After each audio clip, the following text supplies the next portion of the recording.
be down in a second, okay? Okay, so we're live on Facebook. I'll be back in a minute or two. Should be live on Twitter. I'm gonna run down and get the guests. So we're live on Twitter? We are. We're live on everything. Okay. I'll be back, folks. This most important thing here.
Okay, sorry guys. Okay, got the guest. Wendy, she's a gold medalist. Philip should be here in a little bit. Philip Bryant. Just getting started. Oh. Okay, let's try to. So yeah. Hold on. Okay. Okay. So, Philip.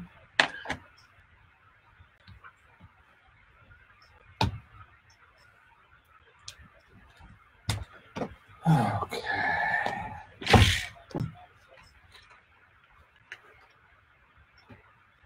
Phone. Time. Oh, guys, you gotta check this stuff out. Where's it going?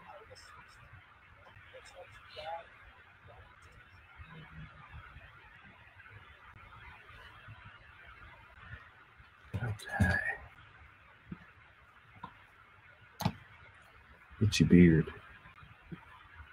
Oh.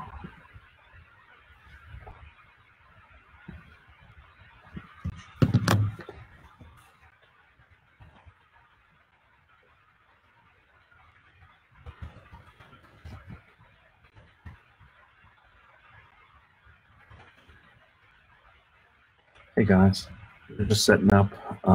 It's gonna be a little bit. I got some real wild stuff. Talk to you guys a bit about Sylvia Garcia. The news isn't talking about this very much. My final thought is that this situation You between gotta me and Sylvia. see Final this. thought is So that this situation between me and Sylvia Garcia, this was not an isolated incident like the Brett Kavanaugh, Christine Blasey Ford situation. Mine was in the workplace and outside the workplace.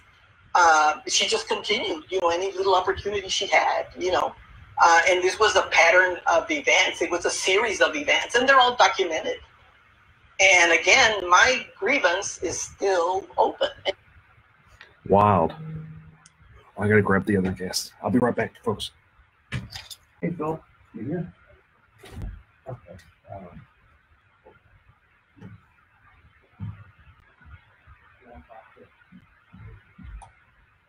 Have a seat right there, Wendy. I'm gonna go grab Phil. I'll be right back. Okay, right here. We're live on yeah, right there's there is social media going on. It's all Okay. Okay.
Hi. How you doing? Wendy. Philip, Nice to meet you.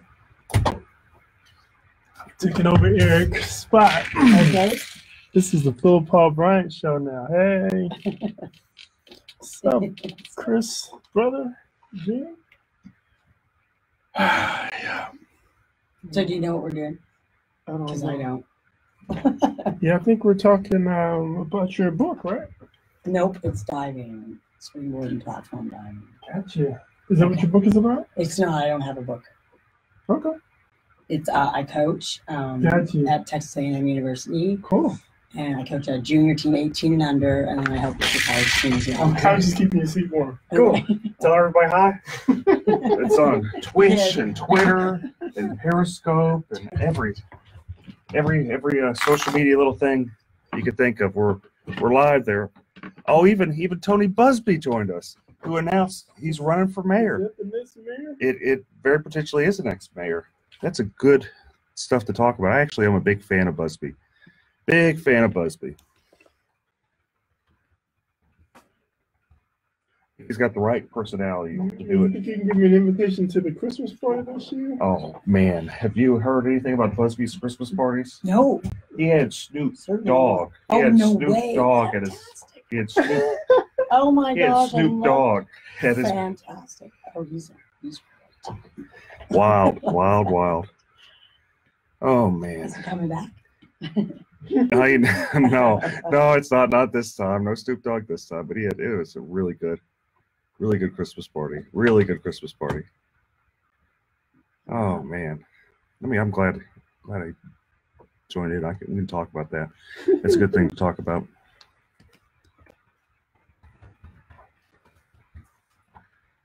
Okay,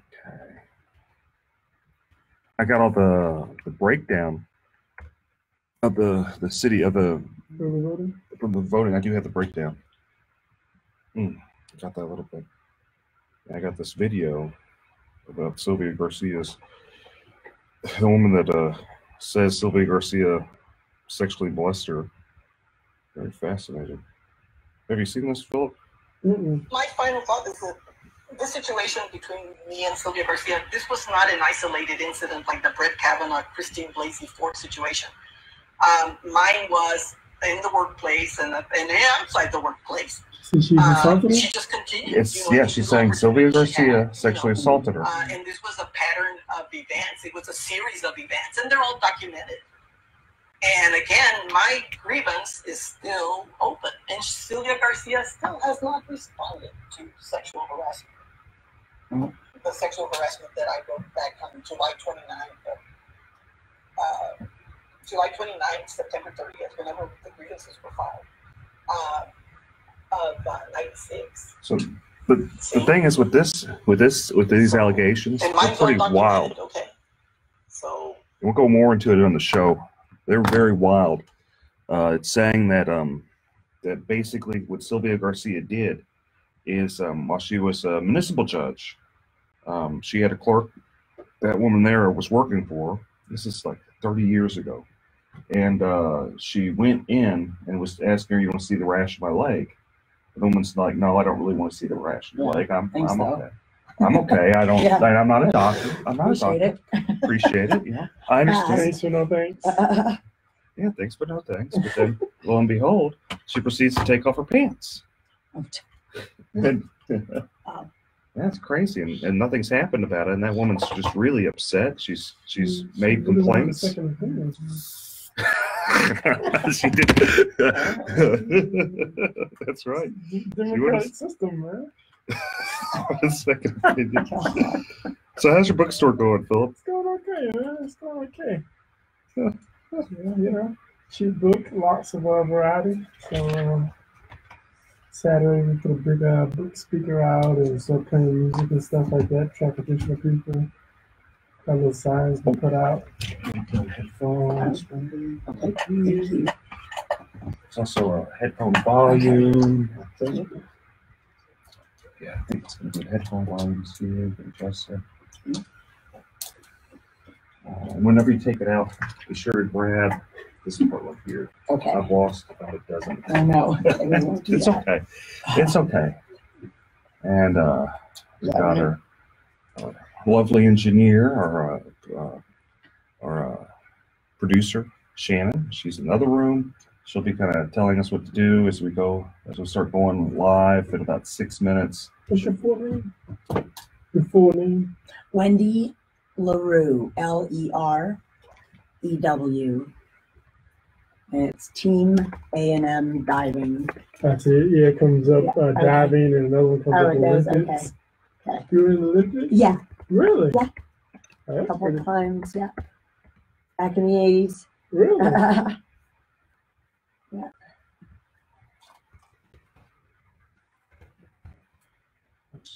Awesome. I really do appreciate you joining us, Wendy. Oh no, this is a great opportunity. I'd love to talk about my program a little bit. I'm trying to build it. Like I've been doing it for a while, but we have a little gap as far as how many kids. I've had a couple of kids in Olympic trials last year. Excuse me. Mr. J. LaRue, that your husband? Yes, yeah, he's the head Texas A&M coach. Wow.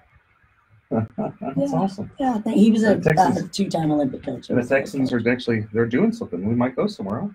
Yeah, you at Texas A&M, you mean? Oh, well, Yeah, he's Yeah. A&M. oh, he's A&M? Yeah, diving coach as well. Oh, cool. Yeah, not football. I coach the football. No, just kidding. I got y'all confused. Yeah, that's okay. Yeah, so we coach.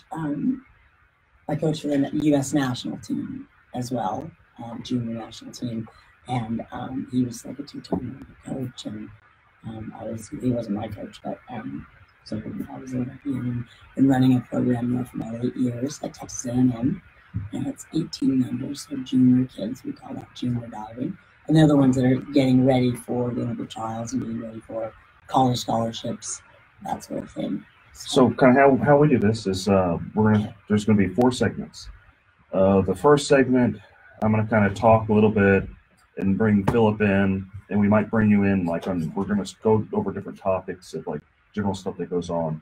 About the third segment is going to be when we're going to focus on you Okay. and all the stuff that you've done, and then we're going to kind of tie it in with the last segment, kind of tie in what you've done, kind of summarize all we've done.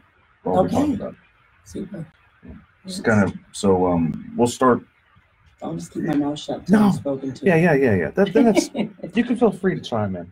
Just don't talk. We try not to talk over each other. Try to be very respective, and try not to be too angry. We'll have our own mind. It's this stuff with politics lately. It's like it's just so much bad energy. Yeah, You have your own opinions. I I'm respect anyone's opinion. happy that stuff's going on. I mean, I think he's, like not politically correct or anything like that. He's not. He's a wild one. Trump is, but he's certainly moving and shaking things. I voted for Trump. He did not, but that's okay. Yeah, I did. And, that's okay. I have daughters. I can understand. Says some silly things, and he's not very articulate for someone who's a president. But he's getting it done. So I think that's he tries. What matters most. Some people think he doesn't try. He's quite brilliant. I mean, he's a brilliant businessman. Let's face it. I think he's an excellent marketer. I think. Yeah. Relative. Yes, absolutely. Well, he got something like $3 billion of free media whenever he first ran for president. That in alone, he already won. It didn't matter whether he became president or not. Yeah. It's like someone gives him $3 billion free. He and all his friends, he's got his own.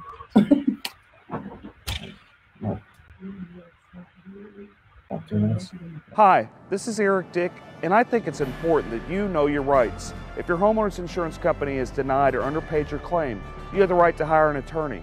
You have the right to call me for free consultation at 833-7-RIGHTS. That's 833-7-RIGHTS. Don't let your homeowner's insurance company take advantage of you. Call me today at 833-7-RIGHTS.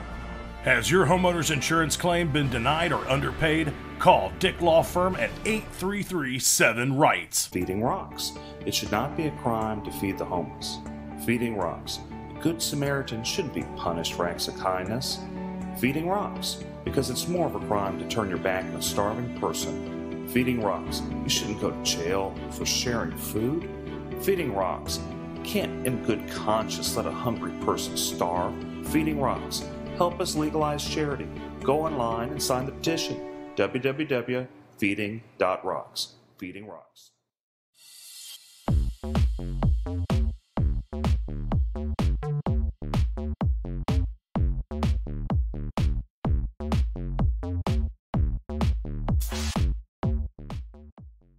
I got about 3 minutes. Okay. Yeah, I can hear you, Shane.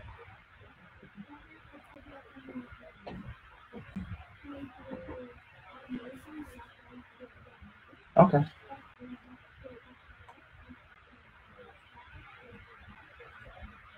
Cool. Thank you, Shannon. We're about to go. Another minute or so. Okay.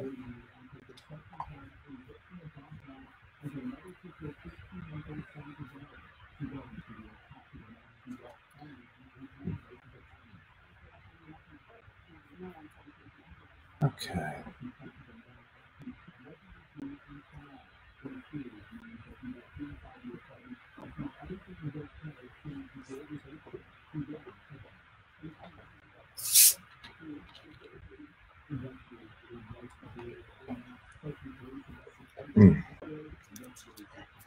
Doing the Topo Chico.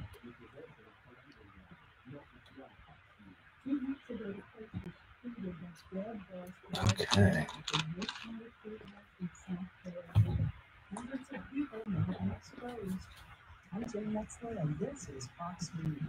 Okay, we're all going nice and strong.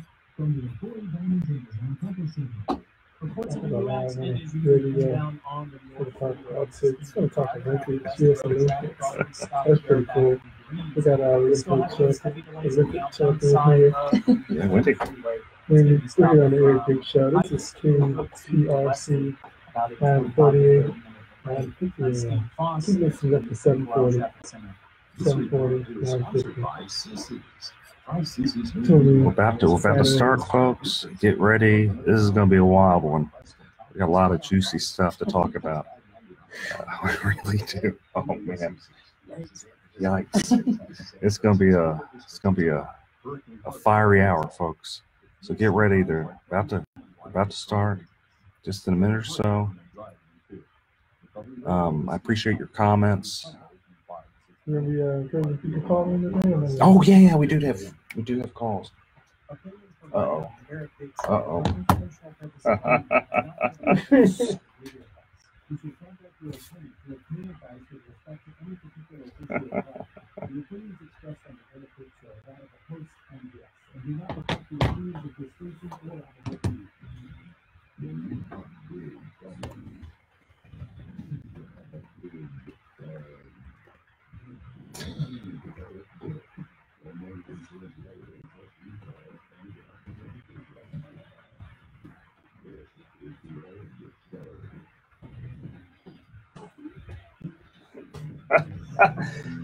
Oh my goodness. Oh wow. We're back. We're back again. Back again, folks. I'm being a little too loud. Producer Shan's getting mad at me. I've already got in trouble. Just got here, folks. Back for more. Back for more. Philip Paul Bryant is riding shotgun with me, and our special guest, we have an Olympic champion, Wendy, was it LeBron? LaRue. I'm horrible. LeBron. Come on, this isn't the Lakers. I know. Cleveland or Miami. I can keep going, right? Well, the Rockets have been doing so bad. Didn't they finally win one? Yeah. Finally won one. Oh my goodness, they've been doing so bad. Okay. I think they're trying to convince Milwaukee that we deserve a new player. Who's that other player they're trying to get? I haven't been paying attention to that. I've been crying when I'm sitting in the seats watching them play. That's what I've been doing, is crying whenever I see Harden was out 2 games and CP3 was out 2 games. The only game we won before last night was with the Lakers, when it was just a downright brawl. It looked more like it was hockey than it was the Rockets and basketball. But okay, so let's go into it. Hurricane Michael caused $2 billion of damage. That's what the reports are saying from Wow. So it's going to take a while for people in Florida to really recover from that. And when dealing with insurance companies, it's often difficult, and I'm sure a lot of them are finding out. We had in Houston a storm during Halloween, but it wasn't anywhere near as bad as the poor people in Florida and with Michael. But I'm sure a lot of people in we're getting a lot of pockets of flooding too. I know some people there in the Astrodome that kind of got stuck, and people, I don't know. Every time it floods, people still try to drive through the water. I don't know why. It's like Halloween was pretty active in my neighborhood, though, I have to say. Right. The kids got out there in the rain and the tornadoes. The kids don't care anything about any rain. They're not gonna let that stop them. But it seems, though, every time that there's a holiday in Houston, we get a flood. Like we had the Tax Day flood, Memorial Day flood. 16, yeah. I mean, we've been flooded for like for the last 5 years. Every year we get a flood, with the pinnacle being Hurricane Harvey. Yes. So my question is, we got Tony Busby, who's a multi-millionaire attorney that has some of the best Christmas parties out there, folks. I'm just telling you, the best Christmas parties that ever were. Let's see if I get on the list this year, man. That'd be. I can't really vouch for the Christmas parties, man. I seen it on your social media. I saw you go live at the Snoop Dogg concert, but unless I'm gonna personally get an invitation, man, I don't know. Yes. I feel like the party isn't cool unless Philip Paul Bryant is there. Like that's just my perspective. Maybe I'm being biased. Me too, actually. But back in high school, the party wasn't cool unless the coolest people in the school showed up, man. And he's wrong for not inviting Philip. But my question is, I went on a tangent about his Christmas parties. They really are all that in a bag of chips. But he decided he's going to run for mayor. He decided, and he called it way, way early. Like, you don't even have the current elections happen yet. Yeah. Is this just some rich guy being crazy? Is this like a serious campaign? What do you think, Philip? It seemed pretty sincere. I watched the Isaiah Factor. I watched the Isaiah Factor interview, and Isaiah asked him the exact same question: "Are you serious about this?" And his response seemed pretty sincere. I mean, the rest of the interview was pretty casual, pretty funny, pretty pretty jokingly. But when they specifically asked him, was he going to actually run for mayor? Should people take him serious? I heard a change of tune in his response. So that tells me the guy's giving some pretty serious thought. Is he an improvement from Turner, or is he good, bad, ugly? What do we think? Well, from the perspective of just analyzing him, you're able to kind of get a track record based on Turner. You know, he's had 4 years as mayor, or 3 years as mayor as of now, 26 years as a state representative. So we can actually give him a proper report card. Whether you give him a A or a D or F, you have the ability to do that based on the actual track record. So with Tony Busby, you don't necessarily have that track record. It's just kind of based on what his view is, what his vision is for the city. And so it's almost an unfair comparison as far as giving them both a report card, because one is just based on ideas, and the other you can actually say, nah, you didn't deliver on this, you didn't fix the potholes, you didn't lower the taxes, you got in a huge fight with the firefighters. I just had to throw that in there. Well, we can go into the firefighters. I had to throw that in there. Right, but to answer your question, I don't necessarily. It's hard to say if it would be an improvement, because it's not necessarily a track record to run on. Running the business is different from running the municipal and the government entity. Well, but he makes a pitch that, look, I don't need the job. I'm not going to take the money. I'm doing this to make Houston like the top of the city that it could be. I go to all these other places. They talk about how much they love London, how much they love New York, but they don't say such fondness with Houston. And I've had enough. I'm going to change that. That's kind of that, and it's early, and maybe it's eccentric for him to say something like that. Who knows? But I mean, is there something to be said about that? I don't know. I mean, if he's willing to give me the $235,000 a year, that he's apparently going to have some sort of voter lottery, I probably have a different perspective. I'd probably be a little bit more optimistic if I had the $235,000 in the bank account. But Let's say. Have you been okay? Have you been paying attention to this any, Wendy? You know what? On the national level, I have. Well, we'll get back to the national level. There's a whole lot of great stuff in store for you folks. She's got to tell us how we can participate in the Olympics. Oh, we're gonna get to Wendy. Trust me.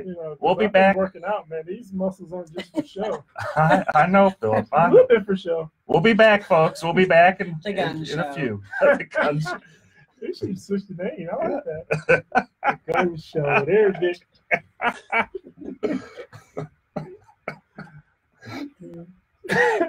That's funny. It is. They do play Big Gun. That was their choice. The Big Gun, the gun show with Eric Dick. Okay. Oh boy. Yeah, it's like which way is What's the up, beach? Ronald, you still fixing messing up people's Apple computers? Oh boy.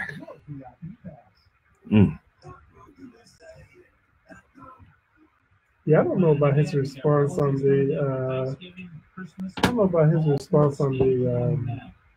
What he's gonna do with the $235,000 salary? He wasn't gonna take a salary. That's kind of wild. You say you're a gonna lottery. To a charity. He's gonna have a lottery. Give it to some random person. Right. Give it to the voters. That's wild. Have the lottery drawing. Everyone who voted for me gets to participate in the lottery drawing. Wait, is he still listening in over there? I don't want to mess up my chances to get to the Christmas party. That's pretty awesome, man. Coming there with my little Tupperware, man. Like, it was really a good. Take mine to go. I don't really. I'm a connoisseur of Christmas parties. It was by far the best one I've ever gone to. Christmas party connoisseur. Yeah. That's funny. I was He's a surprised. pro. Usually the I was Kumashes surprised. have really good Christmas parties. Kumashes do have You excellent get there Christmas early parties. because the food goes, but they have the free bar that's all night. Oh, that's yeah. Oh, yeah. They have that. We're not going unless they have that. Right. It's not a party unless the booze is free. Oh, they got it good. You need something really to celebrate. So you want to go into Prop B? Firefighters? Yeah, you want to go to Prop B? Yeah, let's talk about that. We can go to Prop B. I can go into the breakdown of what the local Republican Party says the votes are, and then we can kind of. I got a couple other things to talk about. We're going to talk about What do you got? Obama, man, coming back on tour. The Obama tour. Dadgummit. Producer Shannon making me actually, I'm sitting here just playing around and she's making me go back to work. Got to go back to work. Got to go back to work. Dadgummit. Okay, folks, we're back. We were just talking about city politics. We're going to go back into that a little bit more. Philip was talking about the firefighters, and I'd love to talk about, my dad's a retired firefighter, so I'm just exceptionally biased in Proposition B. But let's talk about Proposition B. Philip, what do you think? I'm really concerned, and I try my best. I honestly do try my best not to say anything negative about our current mayor, because he has a hard job. He signed up for it, but he does still have a hard job balancing the city and local issues. But when you pin in the firefighters against the police department, that just seems you can't do that. You can't have people battling whether or not who's more important, who does a harder job, police or firefighters. Should they make the same amount of money? Is Houston firefighters paid lower proportionally than other counties around the state? I mean, this is crazy. Who wants to argue or who wants to vote against firefighters? I think come Tuesday, 7 o'clock, when those early vote numbers hit, by the end of the night, I think the city's going to have a serious problem when the citizens who are most likely going to stand up with the firefighters. I mean, those guys. I don't see how you can't stand up with the firefighters. I mean, those guys running to burning buildings and save babies and your family They're just members. everywhere. They're fearless. I mean, you lose a cat in the tree. I mean, they're showing up. Yeah. What I say is, if I'm they're not checking you out for ID. They're not asking if you got warrants. They just come to help. Other than Right. if you want to compare them to police officers, I mean, this is crazy conversation to even have to have. I think the city's going to have to figure out a way to get the firefighters a raise. So it's a heads. Mayor Turner loses. Tails, he loses. Well, technically, it gives him an excuse to start laying off city employees and start cutting services. But so if he does that, is he going to suffer? He's going to have to do it anyway. Is- so the firefighters lose this battle, and they lose the proposition, and he doesn't have to give the firefighters a raise, and he still has to cut city services. It's going to look bad. So in my opinion, it gives him an excuse to cut city services, which the city has to do. But if he does that, doesn't he suffer the potential repercussions that Anise Parker did, where when she started laying people off, she avoided a runoff from 2 unknown people by 800 votes. You were one of those. I was not one of the unknown people at that time. That was I know you're talking about. Fernando Herrera and Jack O'Connor. Both of them ran. Still 2 unknown people. They spent a total of maybe 80,000 total. I got you. Maybe 40,000 each, and they came striking distance. Right.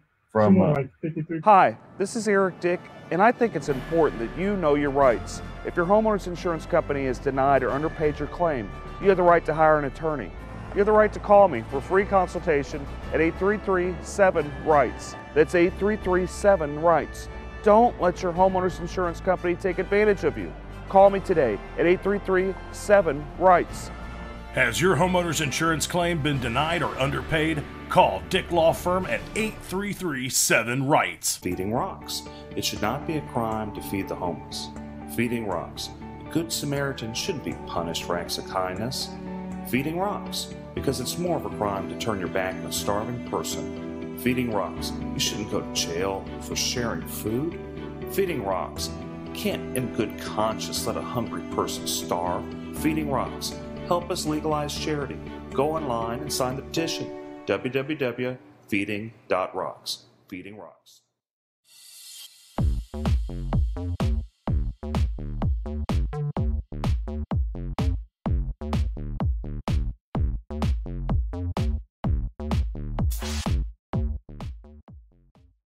Versus No, she won 50.01. Okay. 001. She won by 800 votes. She avoided a runoff against people that had no funding because she became so horribly unpopular for a number of things. One of them included laying people off. So if he does lay people off, does he get around the area that he's vulnerable during this election cycle? Yeah, I mean, if, city services start to fluctuate, or people don't, not pick up the trash on time, or city potholes aren't getting fixed as quickly as possible, you're going to suffer that either way it goes.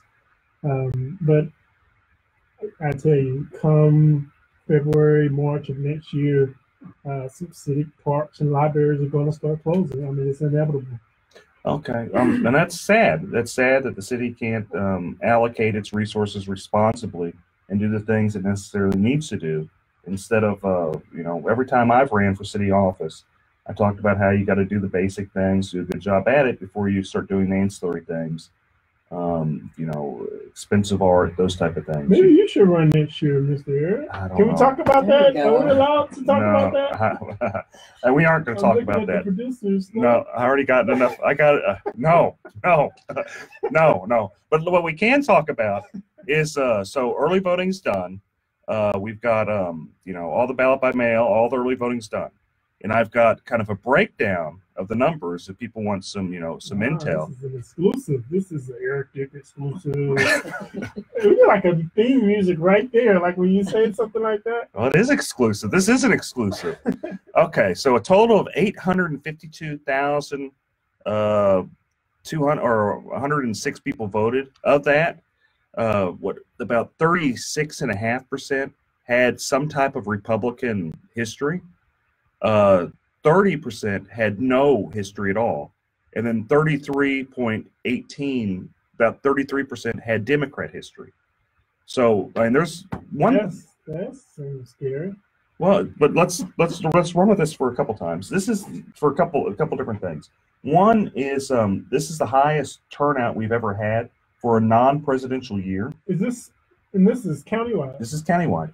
Nearly 1 million people voted.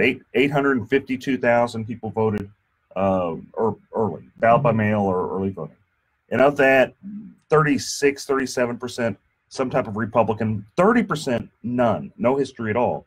New voters, See, that's the thing. I think all of the campaigning and locally and nationwide, it's getting people going. I just don't know if Ted Cruz is out there registering people to vote, bringing out the vote. I think you've got to give a lot of that credit to possibly Beto. I do give it to Beto, and I've always said that I do not think Ted Cruz is going to win Harris County. I don't think he has the right personality to win Harris County. But he lives in Harris County. That doesn't seem fair. And his neighbors doesn't like him? I'm not commenting about that. What I am commenting about is whenever he ran last time, 6 years ago, he barely won Harris County from an unknown person. Beto is known and liked in certain pockets. And in full disclosure, I voted for Ted Cruz. I'm a Ted Cruz supporter. But I'm saying that, that Ted Cruz is going to have some serious problems in Harris County.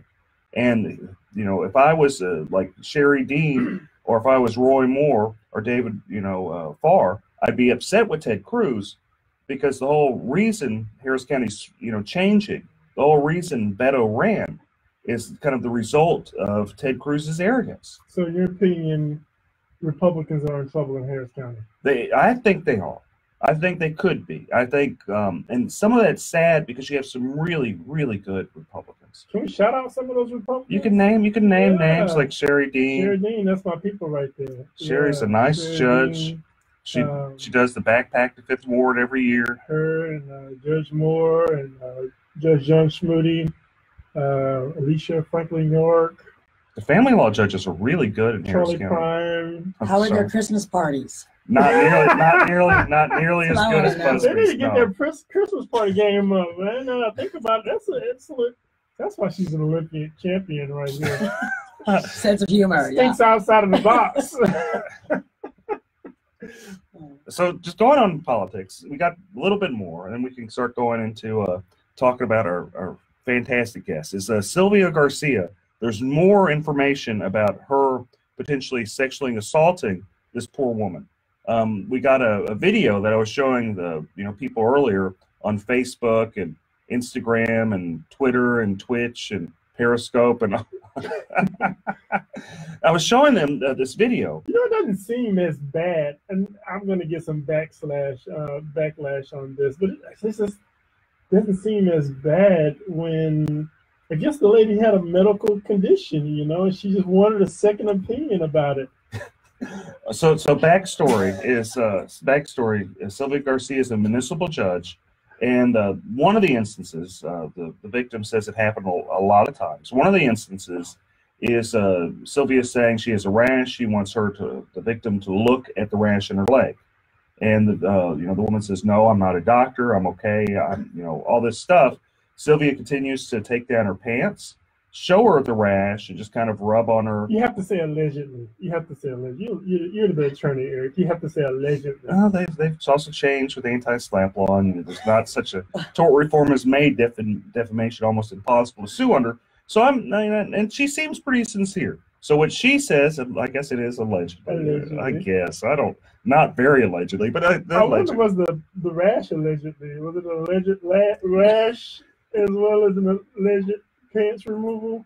But my questions are Innocent until proven guilty. Yeah, I guess innocent. So this woman seems like she really believes it. So is it okay? Is it okay that there's no investigation, nothing? This is someone what that's women do though. They go together in the restroom. They take restroom breaks together. I thought that was a woman thing. I don't know. We're not terribly I wouldn't shy. show any rashes to. Well, strangers maybe not. I mean, is it something common? I'm not a woman. I do have 2 daughters. I'm married to a woman. I have 2 sisters.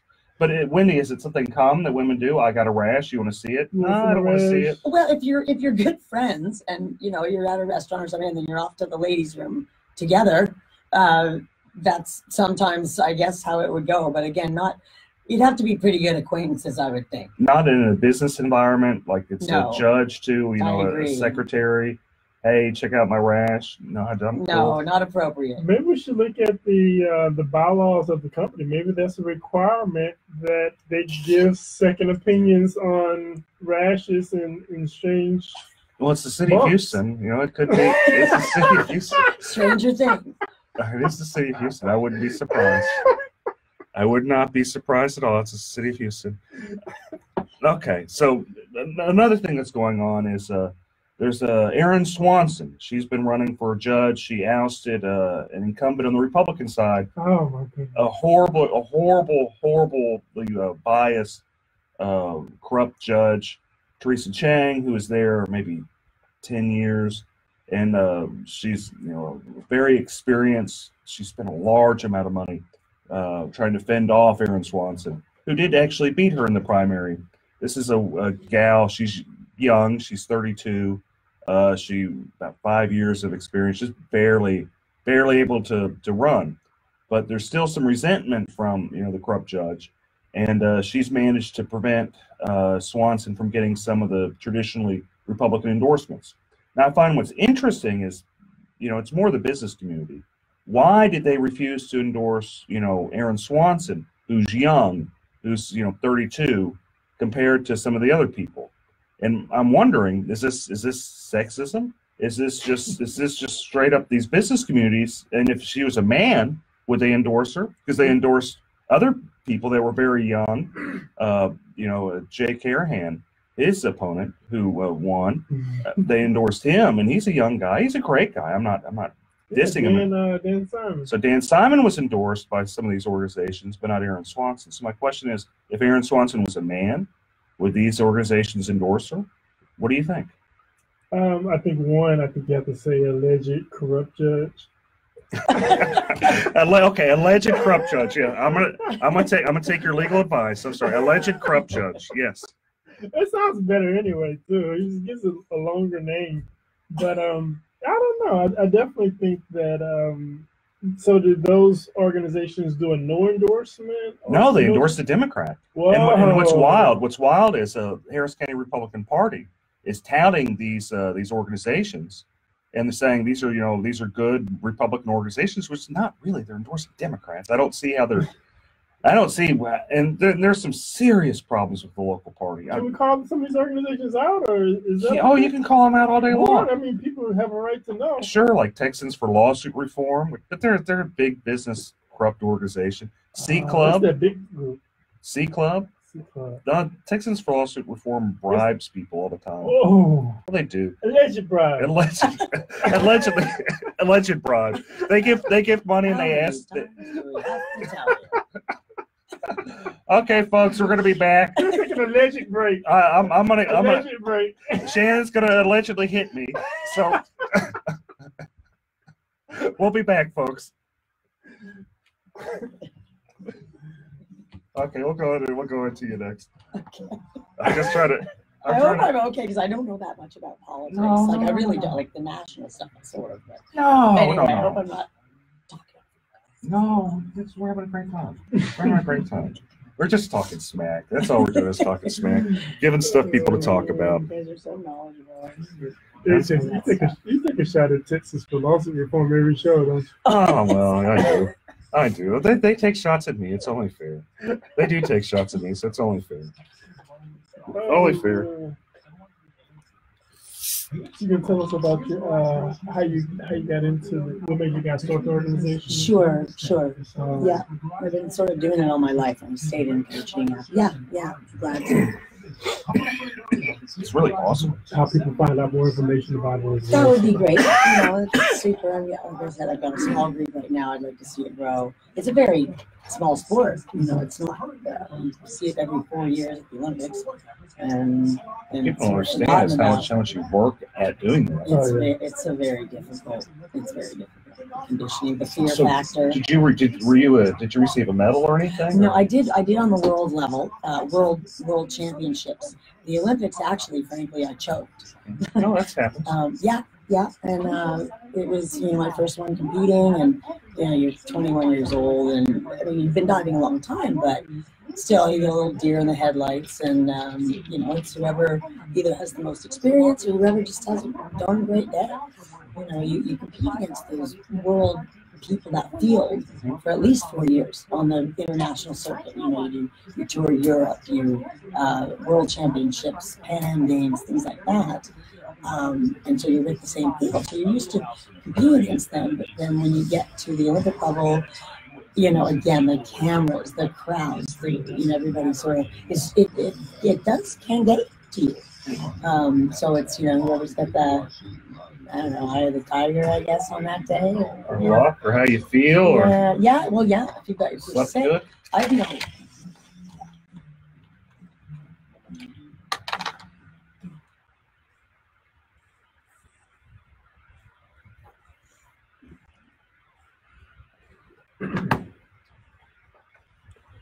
All right, we're at the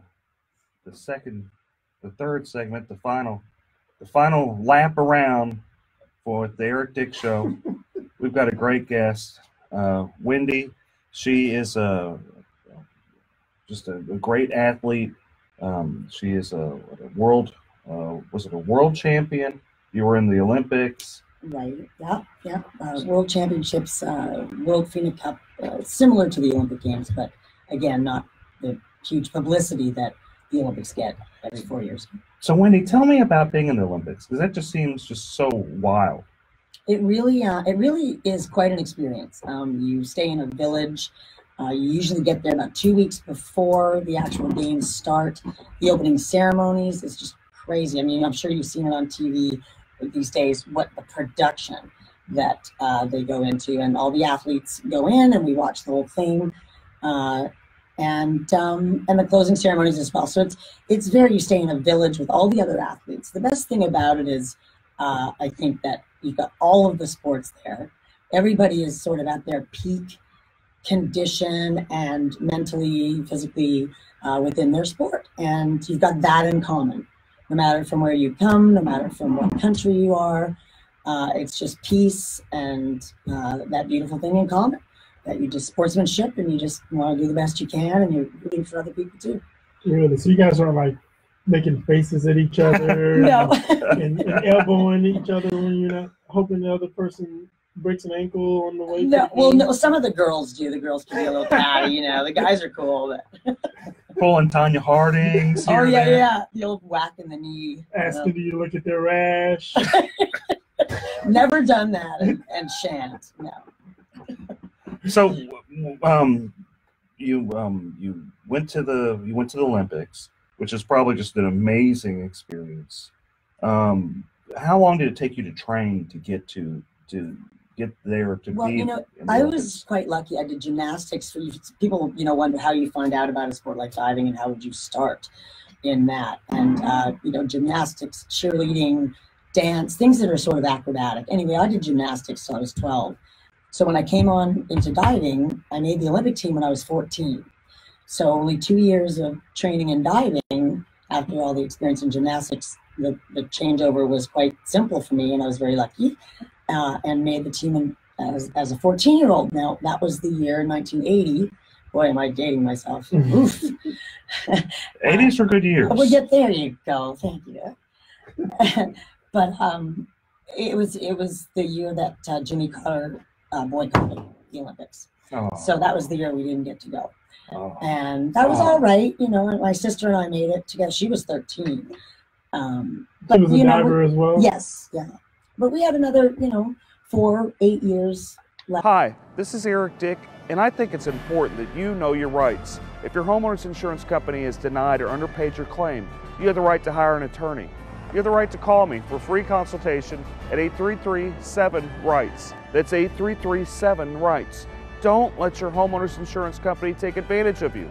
Call me today at 833-7-RIGHTS. Has your homeowner's insurance claim been denied or underpaid? Call Dick Law Firm at 833-7-RIGHTS. Feeding rocks. It should not be a crime to feed the homeless. Feeding rocks. A good Samaritan shouldn't be punished for acts of kindness. Feeding rocks. Because it's more of a crime to turn your back on a starving person. Feeding rocks. You shouldn't go to jail for sharing food. Feeding rocks. You can't in good conscience let a hungry person starve. Feeding rocks.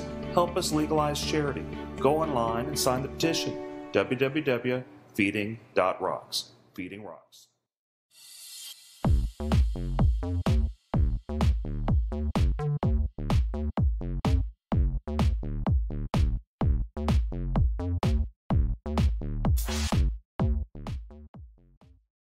In us to make another team.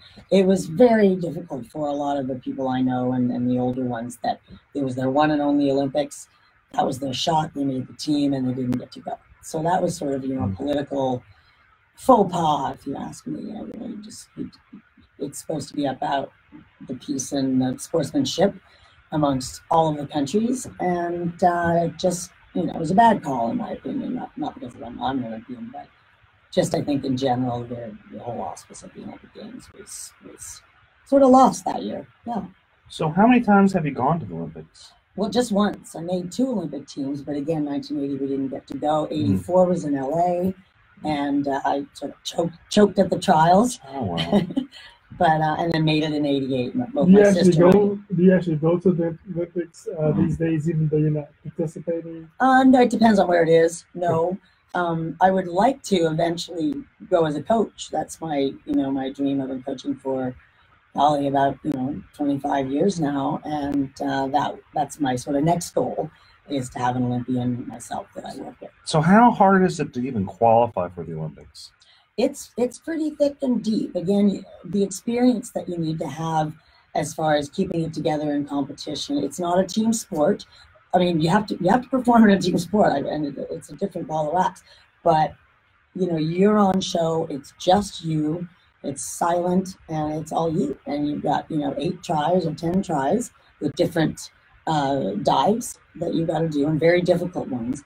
So again, as I mentioned, it's the eye of the tiger, and it's whoever, comes out on top. But it does take an extensive amount of training. Diving's not a simple thing to do. So you're training for this like every year for like so many years? Oh yeah, like 6 to 8 hours a day. Most kids now are homeschooled. The ones that want to really do it and want to go all the way with it. You've got other countries like the Chinese, and they just train all day long. And then in order for Americans to compete against that, you've got to put the hours in as a kid. And that's what it takes. It's very competitive as far as, skill and conditioning and that sort of thing goes. So it's stuff you train for like however many years before. Oh yeah, at least 10 to 15 even. Wow. It's a big commitment. Yeah. It's not necessarily for everybody, but yeah. So now you're kind of transitioning. You did that when you're younger. You're transitioning to what you're teaching, you're coaching for, diving coach. Is that what you're doing? Yes. Yep. Springboard and platform diving, and I actually coach at Texas A&M University. So does my husband. Actually, he's a 2-time Olympic coach, Jay LaRue, and I'm doing the 18 members. So what I'm doing is I'm sort of molding future champions. Some of those 18-year-olds can make the Olympic team though, and stranger things, it's happened. Usually the more, after college age, the 25-year-olds to 30 even can be a lot of people's peak physically and mentally. It takes a lot of experience to go in there and keep it together and score the points you need on those difficult dives to stay in the pack. If people want to find out more about what you're doing, how do they reach you? Well, it's actually WLEREW. That's my name, Wendy LaRue, at AOL.com. Oh my goodness. There we go, the age thing again. Oh my goodness. Does AOL still exist anymore? It does. We were big during dial-up. I was really cool back in the day with the dial-up thing. Wow.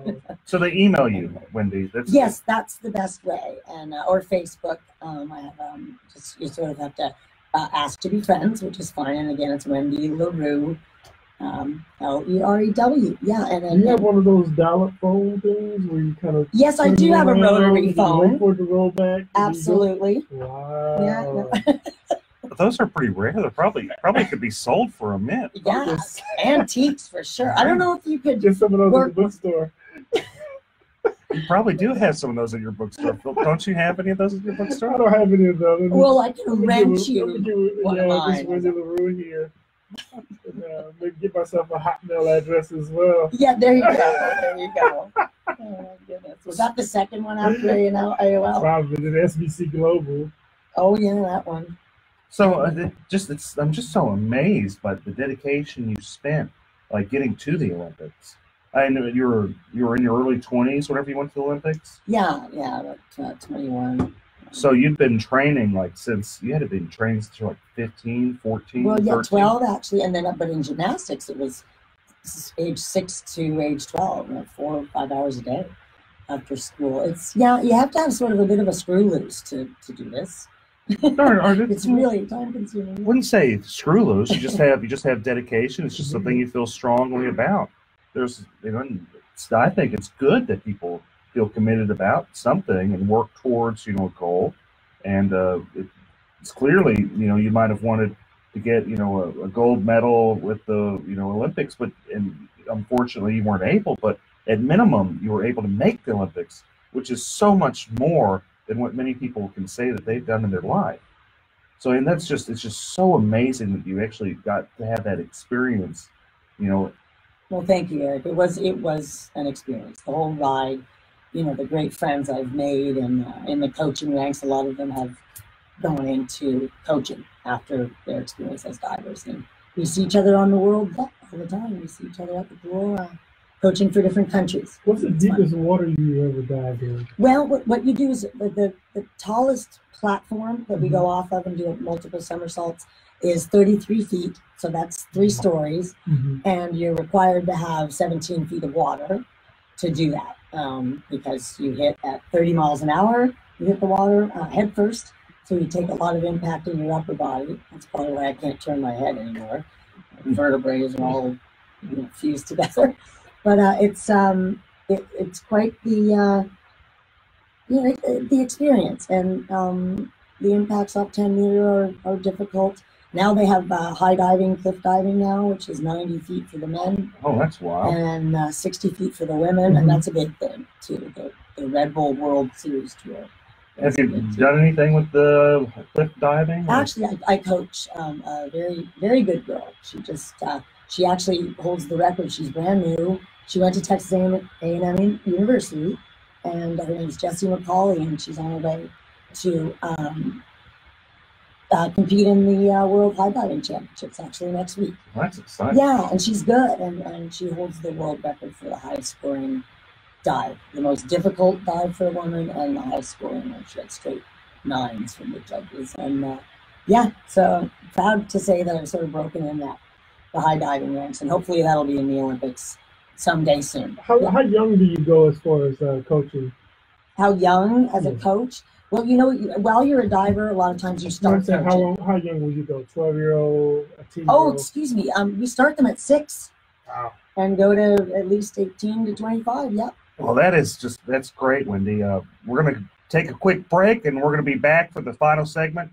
Thanks, guys. Thank you. Thank you very much. That's fascinating. Hey, is it true what they say with the water? Like, it's almost like diving into concrete unless you do it right. That's real? Yes. You hit at 30 miles an hour. And if you're not going straight in, you're going like that, you get impacted, you get smacked around. Like, honestly, my back and neck hurt. Springboard divers do okay. They're 10 feet off the water. It's not that serious, but the higher the 3 stories up there. So you really doing this little arrow thing, you really breaking that water? Yeah, you're doing it. Hey guys, feel free to call in 713-212-5950. 713-212-5950. We're going to be taking calls. And try to go in the spot. And there's a fear factor involved. It's not for everybody to go up there. Yeah. I wouldn't even go up to the 30 feet. Oh, yeah, you would need to stop by and do it. Jump off with my eyes closed, maybe. Yeah, then you don't know when you're going to hit the water. It's like, what you do, you have to be a little bit.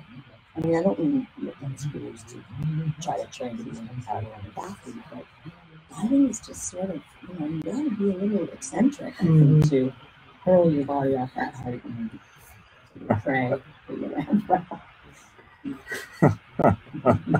I got to ask you, how do you feel about Larry Nassar in the U.S. Olympics? Oh, who? Larry Nassar. Why don't I know that? He's like some type of pervert. Good heavens, no, I'm not aware of him. Are you serious? He's just. That's one of the comments. It's just a comment. No, it's just a comment. It's a comment on the social media. That's Chris. Chris sometimes he's on the show too. So he's being funny. Yeah, he's just wondering. Oh, Chris said that? Yeah. Tell him I said I can handle it. I'll be fine.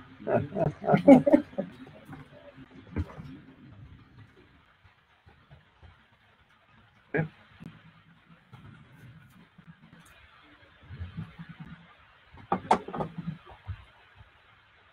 All right. Yep. We're back. We're back for the final segment of the show. We had a great show, great guest, Philip. You got anything going on with your bookstore? Oh yeah, actually, bookstore's doing really well. We've got some huge sales going on. So we just sell $2 kids books, $2 and under kids books. So we got like 6,000 or 7,000 kids books that we just trying to almost give away. And then we got like nonfiction, fiction books, $4 and under. We got like almost 20,000 books that we're just doing for $20 and under, just to, it's not about necessarily trying to make a bunch of money. We're really just trying to get people back into reading, traditional reading, just grabbing a book. I know audiobooks are pretty popular. People like Kindle and stuff like that. But even having your kids watch you read and read them stories as well. I agree. It's brain exercise, and it's such a shame that it seems to be that books are becoming a lost, and it's so fast how it's progressed to where there's only computers. Yeah. But where's your store at, Phil? We're at 3314 Lyons Avenue, so we're about a mile and a half on the outskirts of downtown or in the Picklewood area. And this is just like a cool little place where, hang out, got a couple of chapters in there. Hopefully you don't just read the book and then put it back in. Well, they're too cheap, and you might as well just take it. $2 a book. $2 a book for a kid's book, $4 for regular books. Great for Christmas, goodness. Right. Yeah. Huge, got a huge religious section in there. We've got some legal books in it. I'm just going to see me sneaking around. That's where I get my books at. It's Phil Paul Bookstore. And they have the definition of allegedly. Right. I need to get black. Allegedly $2 kids book. I need to allegedly get a Black's Law Dictionary. Philip's going to highlight allegedly real big for you. You want to say this? You don't want to say it? You say alleged. Right. Yeah. Man, but what's more interesting is that you guys should make sure you guys are following Eric Dick on the Facebook. You'll see me on there. I'm all over his page. But make sure you follow Eric Dick on Facebook. But on my page yesterday, I don't know, Eric, if you checked it out or not, but I put 2 different Obama speeches on there. He was in Florida campaigning for Andrew Gillum, and then he was in what's the other state? Alabama? I'm not sure. I watched the Florida one, though. Yeah. So Eric, if you need me to, I can tag those to your page. That's all right. That's all right. Uh-oh. You're going to go at it. Tag those to your page, man. I'm cool. I appreciate it, but I'm cool. I'm good. You may lose a couple of followers, but and then maybe a couple brain cells too. Too late. Alleged brain cells. So what do you think of the, if we're going to talk politics, since that seems like what you want to do, what do you think of the Beto versus Ted Cruz? Let's go on that. Man, I like Ted Cruz. I met him several times. Beto seems to be pretty sincere. I actually had some serious concerns about the DWI and the fleeing scene. Once I did get past that, just looking at the issues, just as a conservative Democrat, I'm a registered Democrat, precinct chair. If the Democratic Harris County Democratic Party is listening, I did say that I'm a Democrat. You also said you were watching Obama, so I think they got that figured out. They call me in the meetings every so often when I endorse people like Sherry Dean and Roy Moore. They have a sit down with me at least once a year. And yell at you. What are you doing? Yeah, I had to read the oath again. But, allegedly. The alleged oath. But the cool thing about someone like a Ted Cruz, you don't have to worry about restroom issues, LGBT stuff creeping up into the schools and into the public life. And so that is one thing. That is one thing that you kind of do have some assurances about. Taxes. You got to pay taxes. They're going to build roads. They're going to have to fund the schools and stuff like that. So taxes isn't that big a deal. I'm a tax guy, so I know how to get around it if they try to tax me too much. But with Beto, even though he does have some good ideas, I do think teachers should be paid a fair amount. I think it's just what's more important to the individual voter. I think there's a lot of excitement out. Every year they say this is the most important election of your lifetime, and every year we go for it. But we'll see what happens. We'll see if the actual voters show up, not just in Harris County. Texas is a lot bigger than Harris County. It is very. Hi, this is Eric Dick, and I think it's important that you know your rights. If your homeowner's insurance company has denied or underpaid your claim, you have the right to hire an attorney. You have the right to call me for a free consultation at 833-7-RIGHTS. That's 833-7-RIGHTS. Don't let your homeowner's insurance company take advantage of you. Call me today at 833-7-RIGHTS. Has your homeowner's insurance claim been denied or underpaid? Call Dick Law Firm at 833-7-RIGHTS. Feeding rocks. It should not be a crime to feed the homeless. Feeding rocks. A good Samaritan shouldn't be punished for acts of kindness. Feeding rocks. Because it's more of a crime to turn your back on a starving person. Feeding rocks. You shouldn't go to jail for sharing food. Feeding rocks. You can't in good conscience let a hungry person starve. Feeding rocks. Help us legalize charity. Go online and sign the petition. www.feeding.rocks. Feeding Rocks.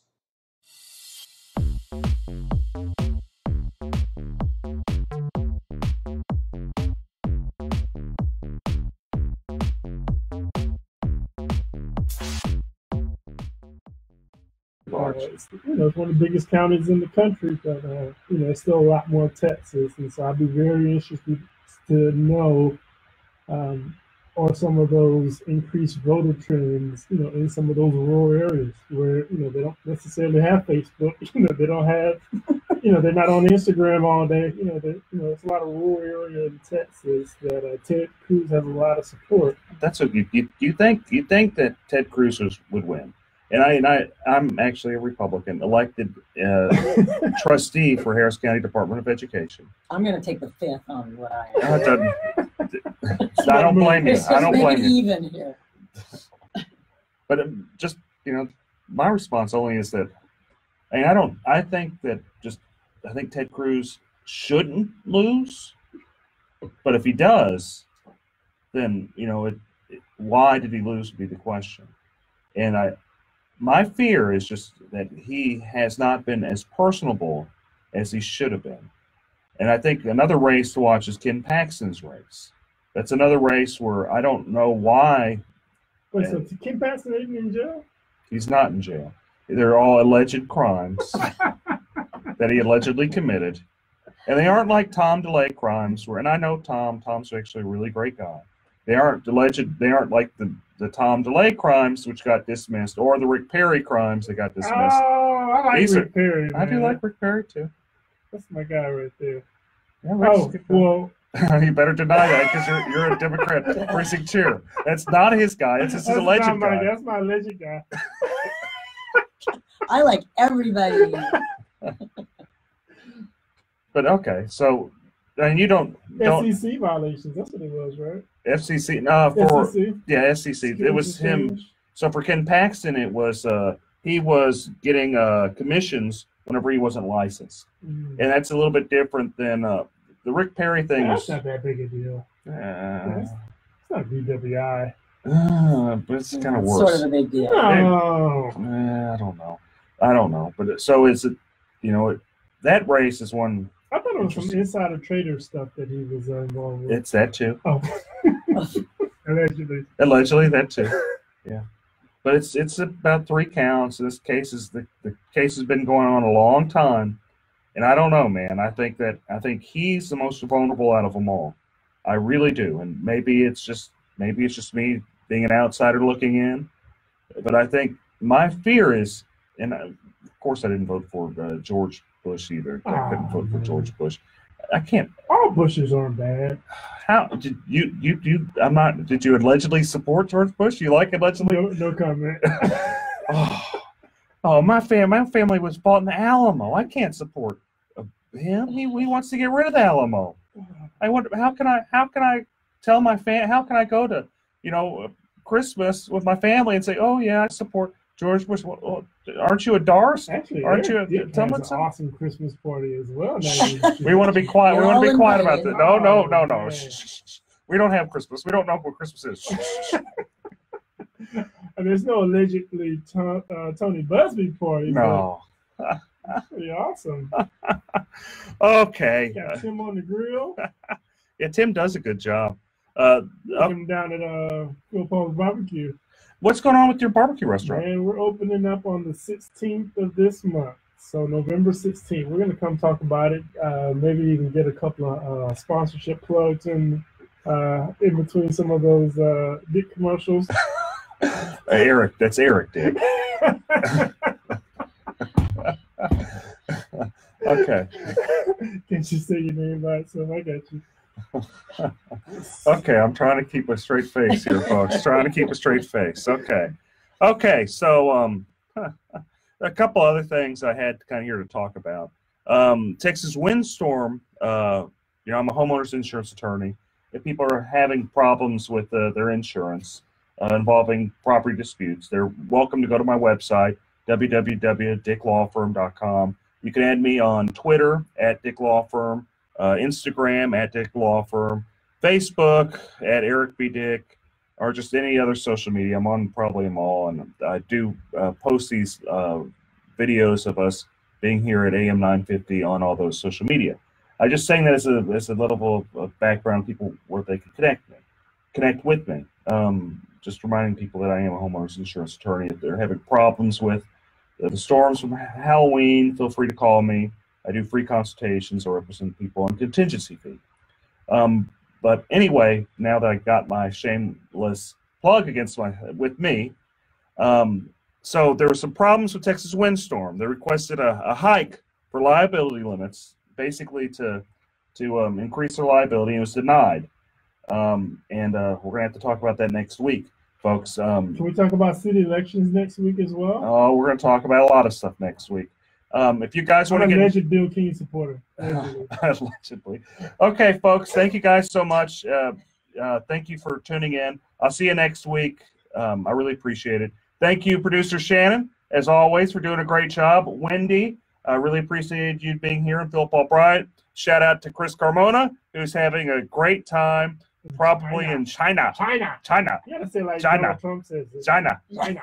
Thanks, folks. Next week. China. Okay. So we're gonna end. Thanks you guys for tuning in. See y'all next week. You have a great day. Hi, this is Eric Dick, and I think it's important that you know your rights. If your homeowner's insurance company has denied or underpaid your claim, you have the right to hire an attorney. You have the right to call me for a free consultation at 833-7-RIGHTS. That's 833-7-RIGHTS. Don't let your homeowner's insurance company take advantage of you. Call me today at 833-7-RIGHTS. Has your homeowner's insurance claim been denied or underpaid? Call Dick Law Firm at 833-7-RIGHTS. Feeding rocks. It should not be a crime to feed the homeless. Feeding rocks. A good Samaritan shouldn't be punished for acts of kindness. Feeding rocks. Because it's more of a crime to turn your back on a starving person. Feeding rocks. You shouldn't go to jail for sharing food. Feeding rocks. You can't in good conscience let a hungry person starve. Feeding rocks. Help us legalize charity. Go online and sign the petition. www.feeding.rocks. Feeding Rocks.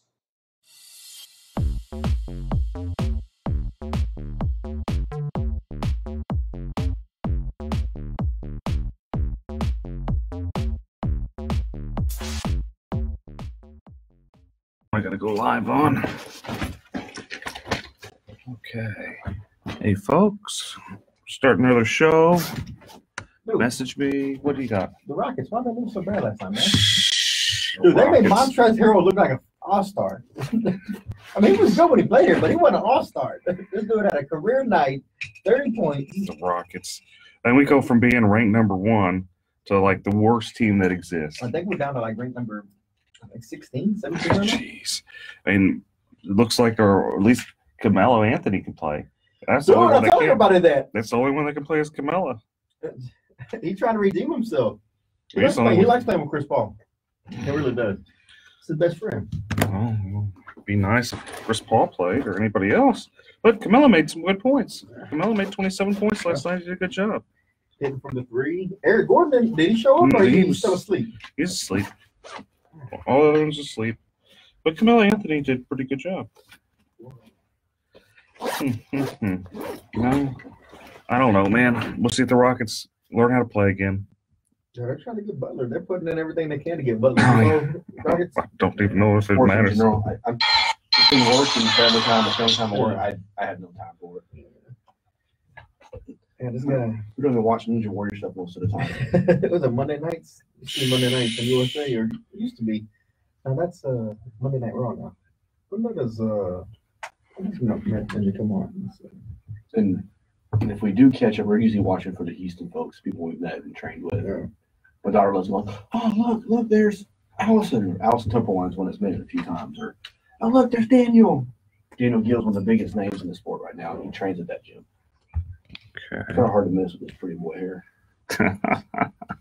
Well, him and his wife have the same hair. It's amazing. From the back, they look almost identical. He's a little bit taller, but not much. Be glad he got hair. At this point in my life, I'd just be glad if I had some. Me too. It fell down in my bag. I didn't have that in my youth, but now I do, so I know what it is. Oh, well. I still got it, just not where I want it. I don't have. I mean, it's gone. Mine's gone. Started losing my hair in my early 20s. So I was at a CVS going to law school. And I look, I'm like, man, that guy sure is going bald. And I move, I'm like, oh, dang, that's me. Yes. That mirror up here like this to watch for shopping. And we can see the back. Man, that guy sure ain't got no hair. I move a little bit, I'm like, oh. I'm glad that's not me. And it's only gotten worse and worse.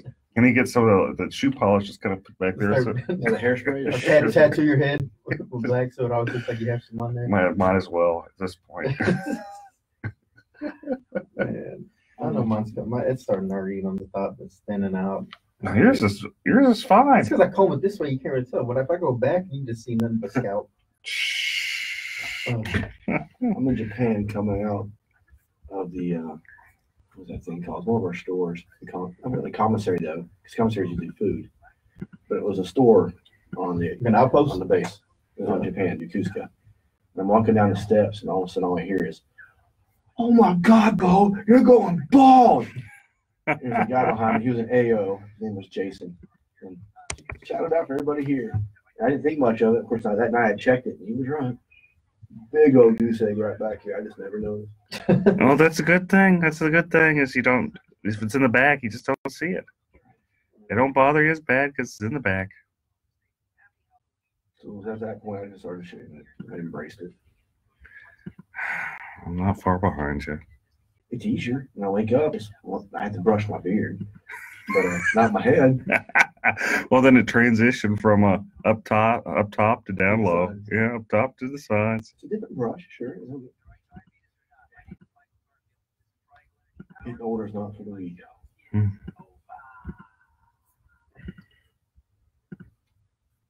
Oh, did I get this thing working? I think I actually got the thing working finally. I forgot how to do it. Now I just remembered. I got it all on the. I got it on the Twitter going. I'll do some wild stuff. I got the Twitter going.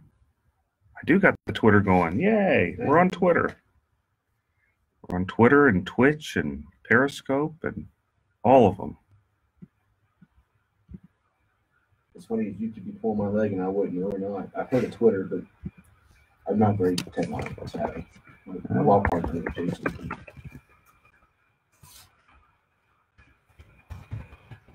I wouldn't even have a Facebook if it wasn't for my life and stuff. Well, you own a firm. You got to kind of. I'm trying. What is it, about 6 minutes out? Yeah. 5 minutes? Okay, I don't want to. You know, I'm bad at knowing stuff.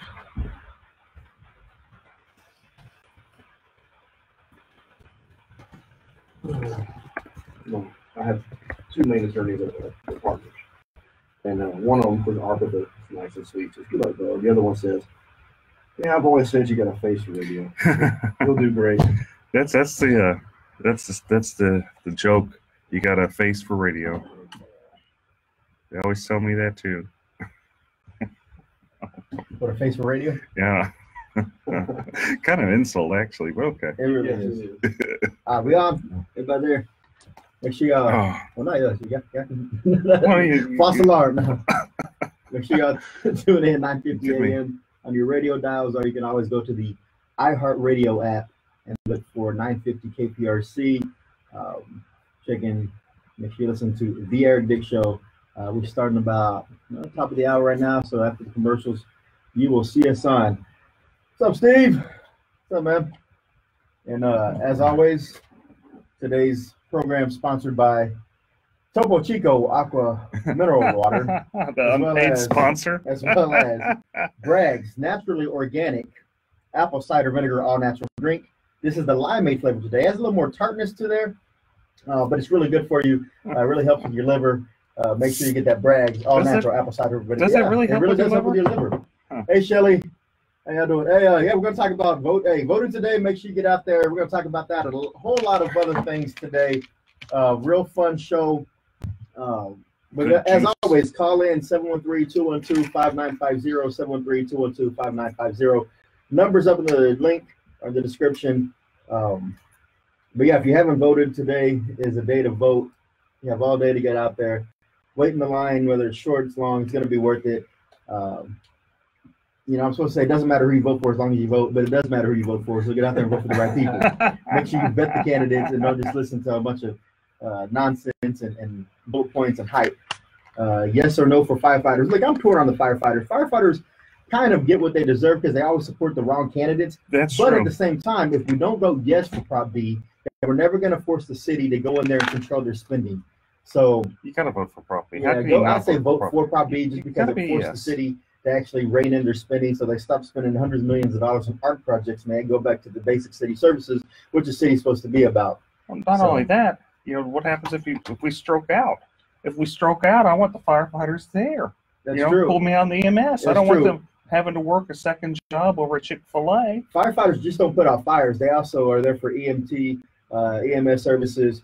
If you're stroking out, you're having a hard time, you got an accident, they're usually right there first on the scene to assess the situation. So vote for Prop B. My dad's retired firefighter too. It's a tough one to say to vote for, but again, was at 72. Vote for Prop B today. Vote for Prop B. You never return it. Oh, the special guest we have today is Bo Bowen, attorney and Ninja Warrior. We'll get to that later. But again, y'all tune in. Again, if you have any questions, put them on here. I'll read them and we'll try to address them through the breaks or through if you want to call in, again, 713-212-5950. Turn down for what? I'm going to turn up the monitor, sorry. Do you have a studio monitor? We do have a studio monitor. It's over here. Right. Maybe she got it on quiet. Oh, I'm sorry. Ask Shannon. What am I doing? She looks like I'm in trouble already, folks. She give me the stink eye. You have a call already? No, I hope I don't got a call already. Voter Day in Clear Lake. Let's see. Tell me, Eric. You better be quiet. You gotta say some stupid stuff. Free hot dogs. So if you're in the Clear Lake area today, y'all make sure y'all swing by the Clear Lake area tailgate party. Shelly Rogers, where's that located? Where can they go for that tailgate party? She also works for me. My sister works for me too, man. Small business. She just completed a paralegal school. So for her, it's a big deal. I'm very proud of her. Oh, She turned herself around, finally settling down, growing up. We mature slowly. But you mature. Eventually, I hear that wave right there. Man, I'm getting a cowlick right here. So, you might want to look at the criminal. So what happens with PI, some of the big PI firms, they'll refer after a settlement is like a good hit, then they'll refer them to another lawyer. And if you haven't voted yet, drop me a message or drop me a line down here, post in this video. Why haven't you voted? What is the hesitancy? What issues are you having deciding between? Maybe I can help you come to a conclusion as to why you feel comfortable going to vote sometime soon. All right, so if you're in the Clear Lake area, Friedman Library, they're having a tailgate party out there. Hot dogs, probably some beverages, water, and great company. And you can do that all while you're voting. So make sure y'all go down to Friedman Library. You do it after they get a big settlement. Yes. Use the settlement to fund me. Get the full retainer. There you go. Also, we'll talk about this in a minute, but if you have nothing going on right now, you can head over to 3314 Lyons Avenue. Phil Paul Bookstore just opened. Hundreds of thousands of books for $2 and $4. Legal books, medical books, all kinds of books. Go check it out. Phil Paul's always been next to the community, and now he's opened up a bookstore over in Fifth Ward. And I went by there earlier, and so make sure y'all check that out as Very well. much in the influence of emotion versus just the facts. People make a decision based on. If there's any topics y'all want to hear myself, Eric Dick, and Bo Bowen discuss today, drop those in there too. We'll try to fit it in. It's a 30-minute show, then we got to cut to the U of H game. But here we go. Oh no, they're gonna make us go in the air, folks.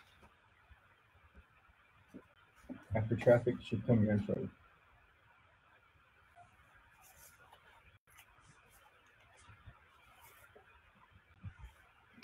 You know, they've never heard the intro, I don't think. On the live feed, What do we have on? when I go on Facebook Live, because we don't have the monitor going when the intro plays. Yeah, so they'll hear it. You know. I can turn the monitor on, but I don't hear it in here. It'll be on now. It'll kick on in a minute. The audio will kick on. I want you to hear the intro because y'all never heard the intro. Yeah, the intro is pretty funny. Okay, we'll talk about the caravan of immigrants. You do immigration law, right? What, no, sir. No Oh, immigration. I thought you did every cut law, man. Not total, almost, but not quite. If they bring cash, he might. That's true. It's true. Yeah. For enough money, I'll learn it quickly. For retainers, we might make an exception.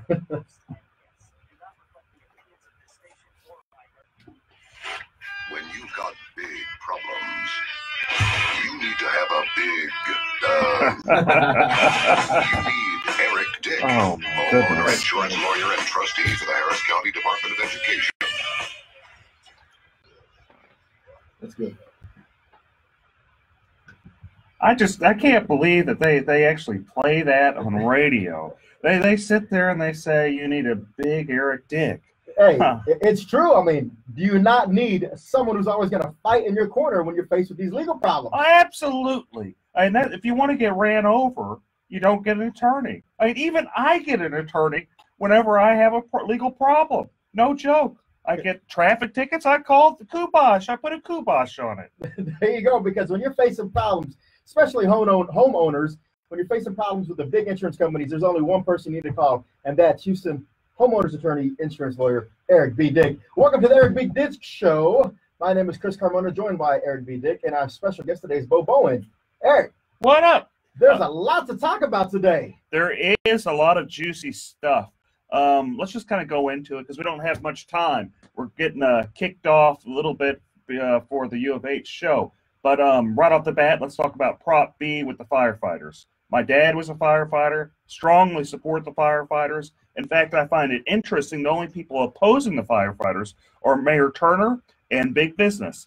Everybody else, you have Kingwood Tea Party, you have Terry Lowry, you have Gary Pollan, you have just the grassroots Republicans, you have the grassroots Democrats, you have independents, all saying, And that's we need to important take to care of notice. the You firefighters. said the grassroots because the grassroots political activists in the city or in the county, they understand what being responsible with your money is. And if people ask me all the time, I know they've asked you, should they vote yes or no on Prop B? And I think we're in agreement that in order to have the city rein in their spending, there's only one way to go on Prop B, and that's vote yes for Prop B. Yeah, and see, the thing is, every time I've ran for city council, mayor, when I got 11% more than Adrian Garcia and Chris Bell, I did really good, surprisingly. But whenever I ran, it was on a very simple platform, the same platform Rob Mossbecker ran on, the same platform Orlando Sanchez, the same platform Bill King ran on. And that's bring spending to the basics: public safety, infrastructure, your basic city services. Those are the things you want to spend money on. What you don't want to spend money on is like art projects and those type of things. You don't want to spend it unless you have extra money. But you got to focus on the necessities. Do a good job at it. You know, make sure we have adequate firefighters and police officers. Adequate police officers. Make sure our streets are fixed. Those are the things that we have to do as a city, and those are the things we don't necessarily do right. And what this prop does is it forces the city to pay more money, to focus more of its resources on public safety, what it should have already been doing in the first place. It's a very good proposition, and the city cannot raise taxes. It's like you get your cake and you can eat it too. And that's the best part. If you can't raise taxes. Pay parity is brought into effect because the firefighters in the city of Houston are making less than across the nation for the same type of market, correct? Yeah, firefighters, they start off making $27,000 a year. And I just, what I'm always worried about, what I always joke about is if I'm stroking out, I don't want the poor firefighters, they're sleepy because they had to work at Chick-fil-A the day before. And those are serious concerns. Bo, your dad was a firefighter. What do you think? I have to agree with you. If you want to support the firefighters, you need to support Proposition B. It's just plain and simple. Plain and simple. And, one of the things that by supporting this and reining in the city spending, some of the programs that may be cut out Hi, this is Eric Dick, and I think it's important that you know your rights. If your homeowner's insurance company has denied or underpaid your claim, you have the right to hire an attorney.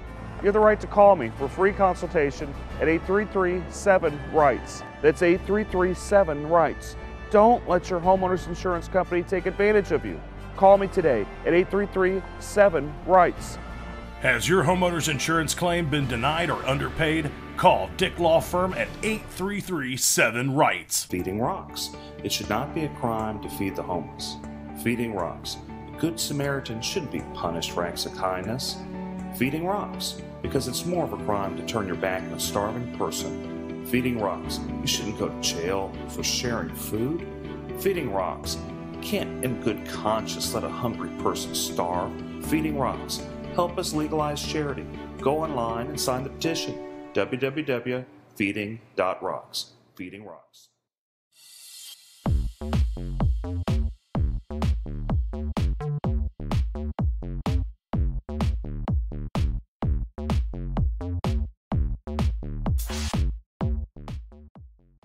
Is additional funding being sent to the City of Houston Public Libraries for unnecessary services they're rendering. That's true. Let's talk about one of the things that's being controversial right now, and that's of the drag queen hour at some of the city libraries. Sure. So, just kind of a way of background, I'm not against per se the idea of a drag queen hour. I think it's kind of funny. Like my thought is, why are we doing it necessarily? Why are we using public money for this? And they're saying, no, there's no real public money with it, but there kind of is. The library's kind of advertising it. They're kind of promoting it. They're spending their resources pushing this. And then it kind of gets interesting because you have secular humanism versus non-secular humanism. And these are complicated mumbo-jumbo words. They sound like it. They are. Basically, it's the idea that it's like Christian viewpoints of believing marriage is a man and a woman, that being the idea of a religion, and then non-Christian viewpoints. And the point that you can have these non-Christian viewpoints there pushing this agenda at the library and not be able to have the counterpart there. That's where it's not fair, and that's where I kind of have a problem with it. I think that if people could go there and say, look, marriage is between a man and a woman, this is what we believe, then it kind of evens the playing field. But there's another thing that really kind of makes me cringe is I have 2 small kiddos, and that's not really something I want to introduce them to if we were going to the library to get books and stuff like that. I mean, we kind of want to avoid it at that point. I don't really want to start having to explain to my daughters why this guy's dressed up like a girl. Now, what do you say to the proponents of this hour to say, you choose to go to the public library, and you could always say, what, for this hour, I'm not going to go there. Should you have to rearrange your schedule to fit into the City of Houston's agenda as it relates to the drag queen story hour? I just don't think I don't think it's really fair. And I don't think you should have to look at, the schedule whenever you just want to go to a public place and, learn, teach bring your kids to, the library. I'm fine with it being in a private place. In fact, I'd probably go. I think it's at minimum entertaining. I think it really is entertaining. And I think, it brings, I can see the diversity argument, Because the mayor has made a diversity argument saying we have a very diverse city. This is just reflective of our culture. This is reflective of our city. And he sees no problem with it, thinks that it's a frivolous lawsuit, is going to get thrown out. Well, but the city gets sued a lot of times for what they would consider frivolous stuff, like criminalizing feeding the homeless, that's all true. sorts of stuff. Bo, what do you think? What do you think? I never really thought about it the way you put it today, Dick. You're right. I didn't think about my kids being there. When I first heard of it, I was like, yeah, it's kind of humorous. It's a neat approach. I don't really understand why this lawsuit even started, in my humble opinion. Because I understand if they weren't letting someone else go, and that's what the argument's about, or is it simply because of the fact that they have the, what was the title you used? It's secular humanism. Secular humanism, yeah. Yeah, and so apparently the impetus of this was that the same type of for a traditional marriage couple to go in there and have a story time was denied when the drag queen hour was actually given a clearance to go ahead. And so, and this is some really juicy stuff. Yeah. We're going to get right back in it. We and good talk because there about are some this. alternatives to a public library. We'll talk about that when we come back from break as well. We'll be back. Eric Dick Show. Thanks, folks.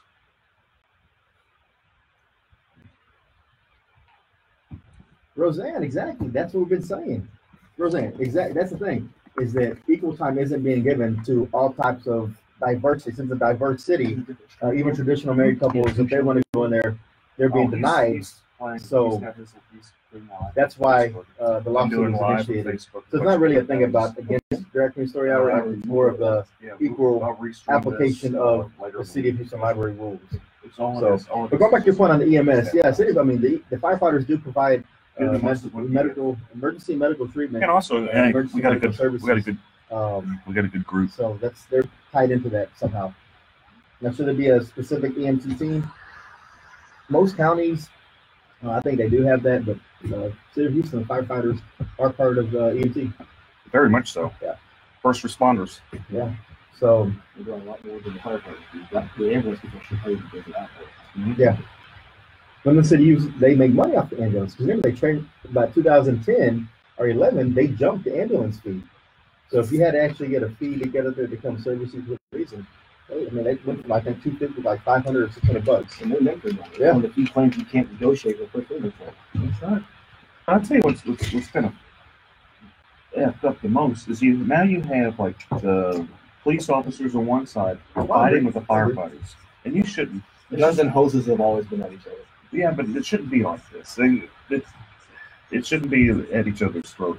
I don't think that they haven't been like this, because there's been plenty of times where I've heard firefighters like they get in trouble and police officers like, you guys are just dumb, just move on, and that type of stuff, which it shouldn't really be happening. But my point is that those organizations have historically got along. They have, but now they're forced to be pit against each other. But here's the thing, man: the firefighters have typically always gone with liberal candidates.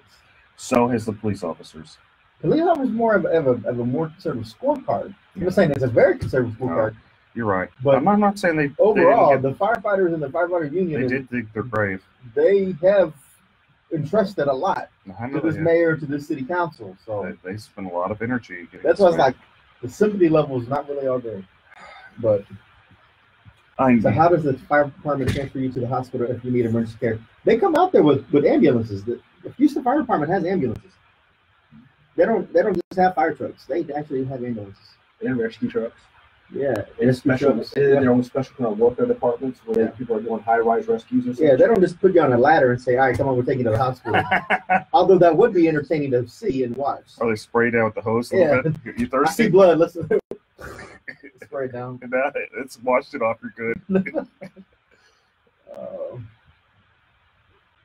Oh, man. What's redundant? What part is having a firefighter?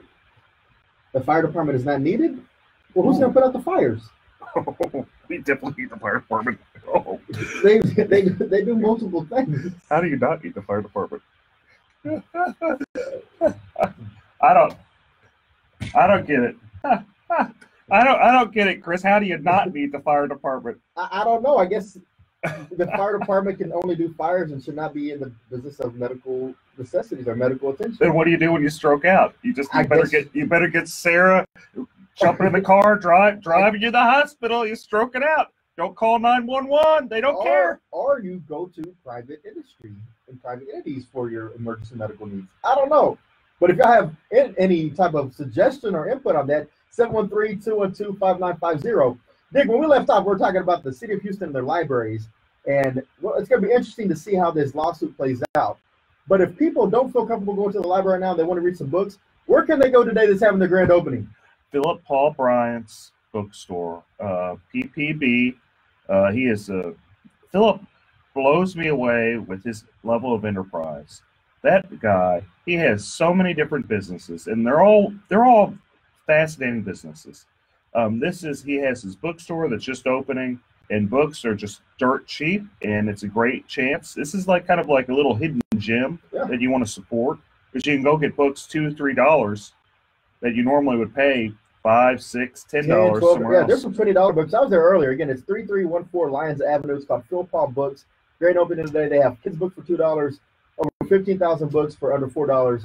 And if you want a great opportunity to get some books for real cheap and support the community at the same time, check that place out. Philip does a lot of cool stuff. He He does the does. backpack to Fifth Ward every year, where you have a lot of great family law judges that are up for re-election, like your Sherry Dean, all those folks. Alicia Franklin, Alicia Franklin. right there, James Lamborghino. Mhm. And that's the thing. Voting is taking place right now. If you have not voted, you still have this weekend and as well as next week to the Friday at 7 p.m. to go out and early vote in Harris County. There's rumors there's a lot of irregularities going on this year, and it's more or less people are saying, you know what are you going to do about it? I'm going in. I don't care if I have ID. I don't care if somebody's helping me vote. What are you going to do to stop me? What are they going to do to stop irregular voting and voter fraud? Not look at the party because there's too much corruption. I mean, one thing I wanted to talk about, because there's this fast and furious show here, is I saw HRBC's endorsements, and I'm just appalled. This organization, who the chairman is the financial chair of the Harris County Republican Party, it's endorsing Democrats. And not only is it endorsing Democrats, it's kind of a sexist organization. This is a big business organization. They're refusing to endorse Erin Swanson, who's this young gal. She ousted a corrupt incumbent, Teresa Chang, who's just an incompetent judge. And they're so mad at her for doing that. And they're mad that she's a young, attractive woman. They are not endorsing her. And what I find just so appalling is I'm convinced that if she was a man, they would endorse her. But for her being a female, being a young female, Wow. they aren't endorsing her. They think, this is what I feel, is they think that because she's a woman, she's not capable to be a judge at that age. And it's just wrong. So It's immoral. this is another instance of another conservative, quote unquote, conservative group endorsing Democrats, kind of in line with what Ed Emmett has done before, correct? Well, it's much worse than this because these are people that are in power in the local Republican Party. And there's a lot of this is just big business, just buying stuff. When they cry about pay for play and Terry Lowry, who's not pay for play, by the way, they cry about that. Big business does it all the time. They pour hundreds of thousands of dollars. I remember there was a chairman race with the local Republican Party. They spent $500,000. And the person that ran against their incumbent spent $5,000. Barely lost that race. Just barely lost. So much money being wasted right there in local politics. But again, if y'all haven't voted yet, get out there. Vote. Voting is important. Elections matter. So vote early, vote often. Let's go to our guest. Yeah, today's guest speaker we have today in the studio is Houston local attorney Bo Bowen. Yes, sir. Hi. Thank you all for having me. And so, Bo, interesting background you have. You are former military. Yes, sir. Navy. And then currently you are in the process of training to become an American Ninja Warrior. Which is awesome. You're American Ninja Lawyer. Yeah, and that should be your new marketing gimmick right there. You can pay Dick the residuals on that.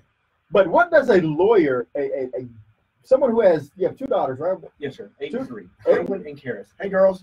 There you go. Hope they're listening. So a full-time dad, full-time attorney. How do you make time, and why would you want to make time to become the next American Ninja Warrior?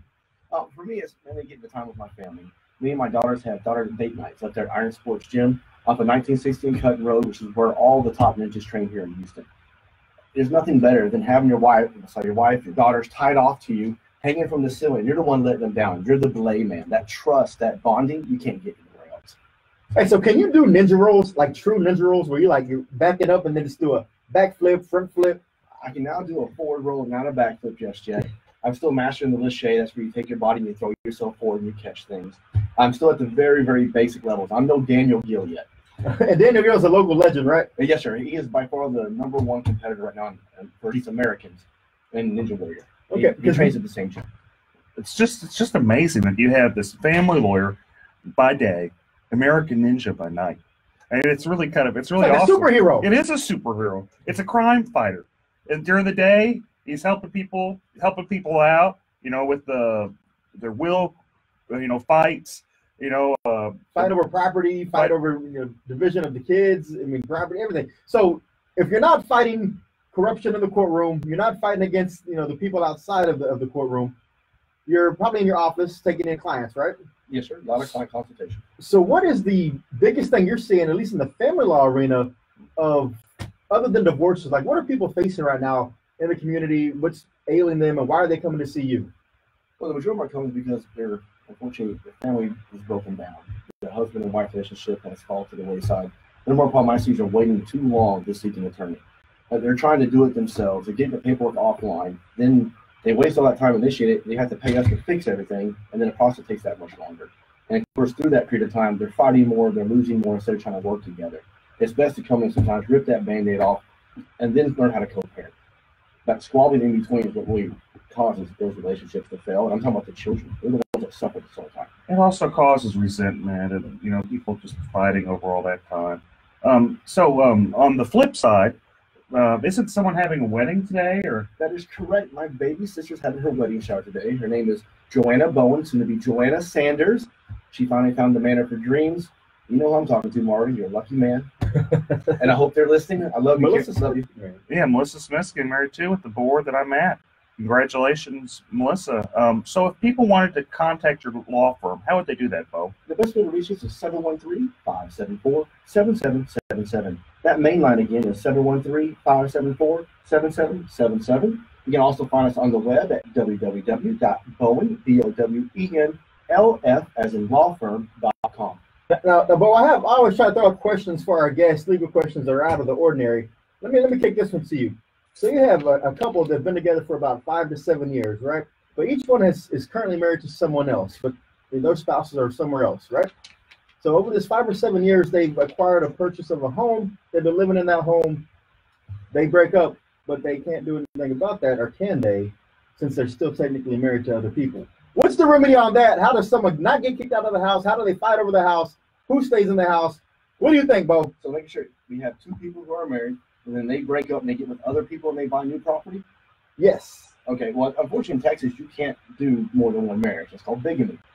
So you can't have a new marriage until the first one is ended. So if you're then buying property together as a married couple to someone else, that property is still considered community property. So they would have every half, and the other side would then have half, meaning their spouse they're currently married to. Because as soon as you buy anything when you're married, again, after the marriage date, whether you leave them, there's no legal separation in Texas. And Chris is taking notes here because actually that those people came to his office yesterday. They called me yesterday. I'm trying to get a good answer for them. But the thing is, and that's the thing is, so now, whether you wanted to or not, if this was a secret affair for 5 or 7 years, are they going to have to now bring in those spouses they were keeping secret to try to finally get rid of this property? Yes, sir, especially their names on it. It's going to make it difficult. I encourage you to get them all together, reach inside a sort of settlement, see what everyone wants. I'm trying to get them to work together. Otherwise, this is going to be in court for me. So, hi, this is Eric Dick, and I think it's important that you know your rights. If your homeowner's insurance company has denied or underpaid your claim, you have the right to hire an attorney. You have the right to call me for a free consultation at 833-7-RIGHTS. That's 833-7-RIGHTS. Don't let your homeowner's insurance company take advantage of you. Call me today at 833-7-RIGHTS. Has your homeowner's insurance claim been denied or underpaid? Call Dick Law Firm at 833-7-RIGHTS. Feeding rocks. It should not be a crime to feed the homeless. Feeding rocks. A good Samaritan shouldn't be punished for acts of kindness. Feeding rocks. Because it's more of a crime to turn your back on a starving person. Feeding rocks. You shouldn't go to jail for sharing food. Feeding rocks. You can't in good conscience let a hungry person starve. Feeding rocks. Help us legalize charity. Go online and sign the petition. www.feeding.rocks. Feeding Rocks.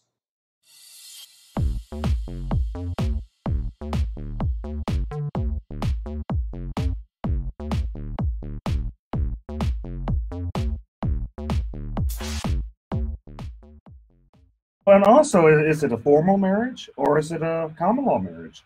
Because, you know, common law is a little bit interesting than it is in a formal marriage. Well, common law or informal marriages, as defined out in statute, the number one thing you have to look at is, was there an agreement between the parties? If the parties had an agreement to be married, we're done. They're going to say it and move on. But isn't there a statute of limitations, or is there some type of, after some point in time with the common law marriage, is it not presumed, or is there some type of... No, sir, you can be together for 100 years, together for 2 years. It really depends on the parties themselves and the totality of the circumstances. The number one being the agreement amongst the parties to be married. And then they have to also do something to, you know, show the agreement, usually like a ring or something like that. Hold themselves out is another big one. That they file income tax together and hold themselves as married to a government agency. That's a good indication they were married. How they introduce themselves to other parties as well. If they're at the supermarket, hey, this is my wife, Allison. they just held themselves out as being a married couple. If the wife doesn't say anything, you should be assuming they're married, and so are everyone else, including the court. And so if they want to go ahead and wind down that marriage, even though it's considered common law, they still have to go through the formal process of a divorce at that point, right? Correct. Yes, sir. And if they go to the divorce and they go through mediation and they get an MSA, a mediated settlement agreement, Yes, sir. is that full and final in the state of Texas? Yes, sir. I went to the in-race Stephanie the case. All you want to read with that. It has made mediations powerful. It is irrevocable once it's signed. And in fact, another good Republican judge, Judge Farr, he got overruled on the case, Minks versus Minks, where the parties themselves came up to the bench and both of them wanted to revocate or reject the MSA. Court of Appeals said, no, you're stuck with it. Enforce it. Wow. Well, there you are. That's tough. Be careful when you go to mediation, and don't try to back out. Be serious. And if you go through mediation for any type of homeowners claims and it's unsuccessful, or if you go through the appraisal process and it's unsuccessful, or you go through arbitration and it's not binding, well, you can always hire a Dick. That's Eric B. Dick. Texas and Houston's homeowners insurance attorney. Eric, how's it going over in the insurance field right now? Any cases coming up? Oh, there's a lot of cases, man. I've represented a whole ton of people from Hurricane Harvey, and what I've been shocked with is the majority of the people I've represented, they've been underpaid. And when I say the majority, like I've represented thousands of people, and it's just sad seeing, you know, how the level of people have been underpaid. Some of them have been underpaid like $10,000, $20,000, $30,000. So I do everything I can to get them paid right. Folks, this has been a good time. I'm going to have to see you next week. They're cutting me off. They're saying no more free advice. Eric, you've given out too much free legal advice. No more. Cut it off. It's because Eric Dick will protect you in the fight against homeowners insurance or any type of insurance company. Make sure you call Eric B. Dick at the Dick Law Firm. Thanks to our guest, Bo Bowen. Thanks, producer Shannon. I'm Chris Carmona. Eric Dick, take us away. Thanks, folks. See you next week. Thank you, producer Shannon. Bye-bye, folks.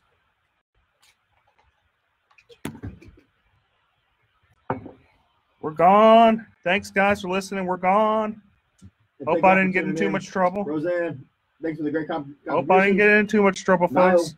You have a good one. Thanks for your contribution as well. Shelly Rogers, thank you for your contribution again. Hi, this is Eric Dick, and I think it's important that you know your rights. If your homeowner's insurance company has denied or underpaid your claim, you have the right to hire an attorney.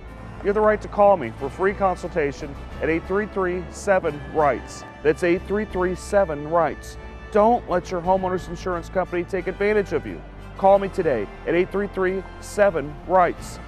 Has your homeowner's insurance claim been denied or underpaid? Call Dick Law Firm at 833-7-RIGHTS. Feeding rocks. It should not be a crime to feed the homeless. Feeding rocks. A good Samaritan shouldn't be punished for acts of kindness. Feeding rocks. Because it's more of a crime to turn your back on a starving person. Feeding rocks. You shouldn't go to jail for sharing food. Feeding rocks. You can't in good conscience let a hungry person starve. Feeding rocks. Help us legalize charity. Go online and sign the petition. www.feeding.rocks. Feeding Rocks.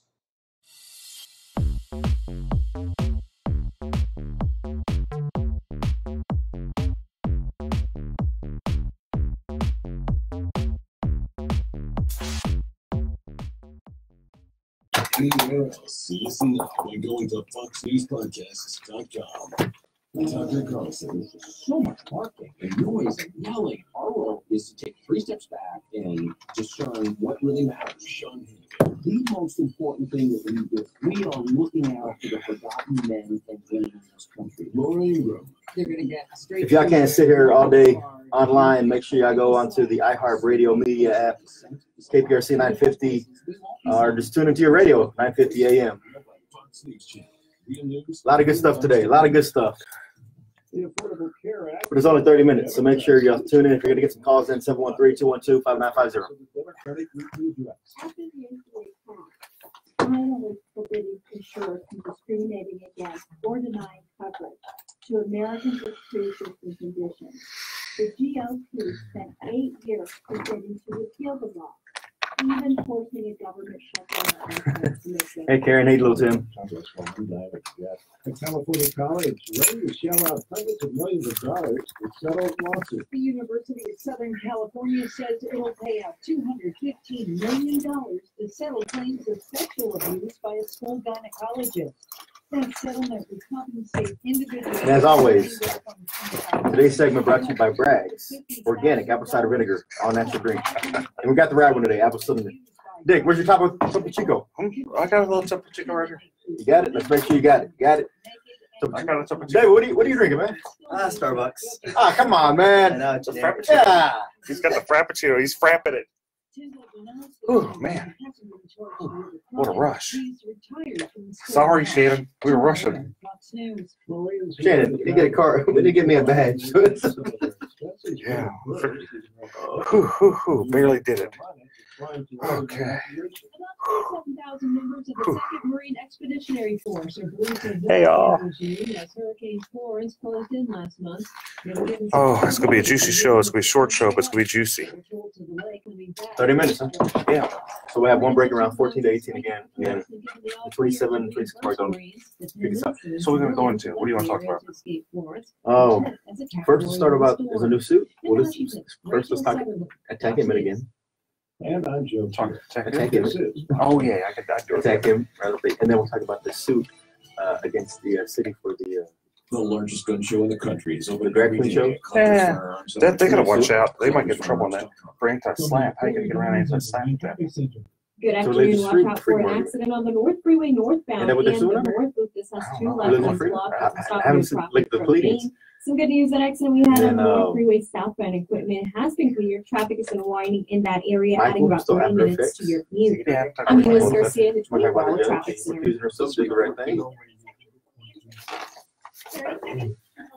Okay, cool. Scanned pizzas now for a limited time. And then we'll talk about Sylvia some more. Yeah, we do need to talk about Sylvia. We got the rest of the affidavit, and we can talk about the Chronicles hypocrisy because they endorsed her after being one of the lead publications on this Me Too and Kavanaugh stuff. Go to Danny and his friends.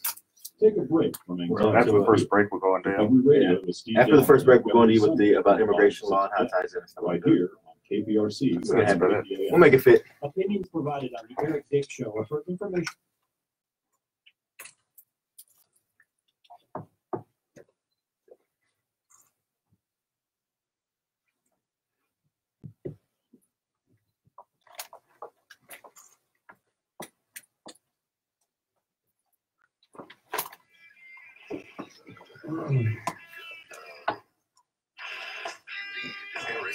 They've never heard the intro on Facebook streaming.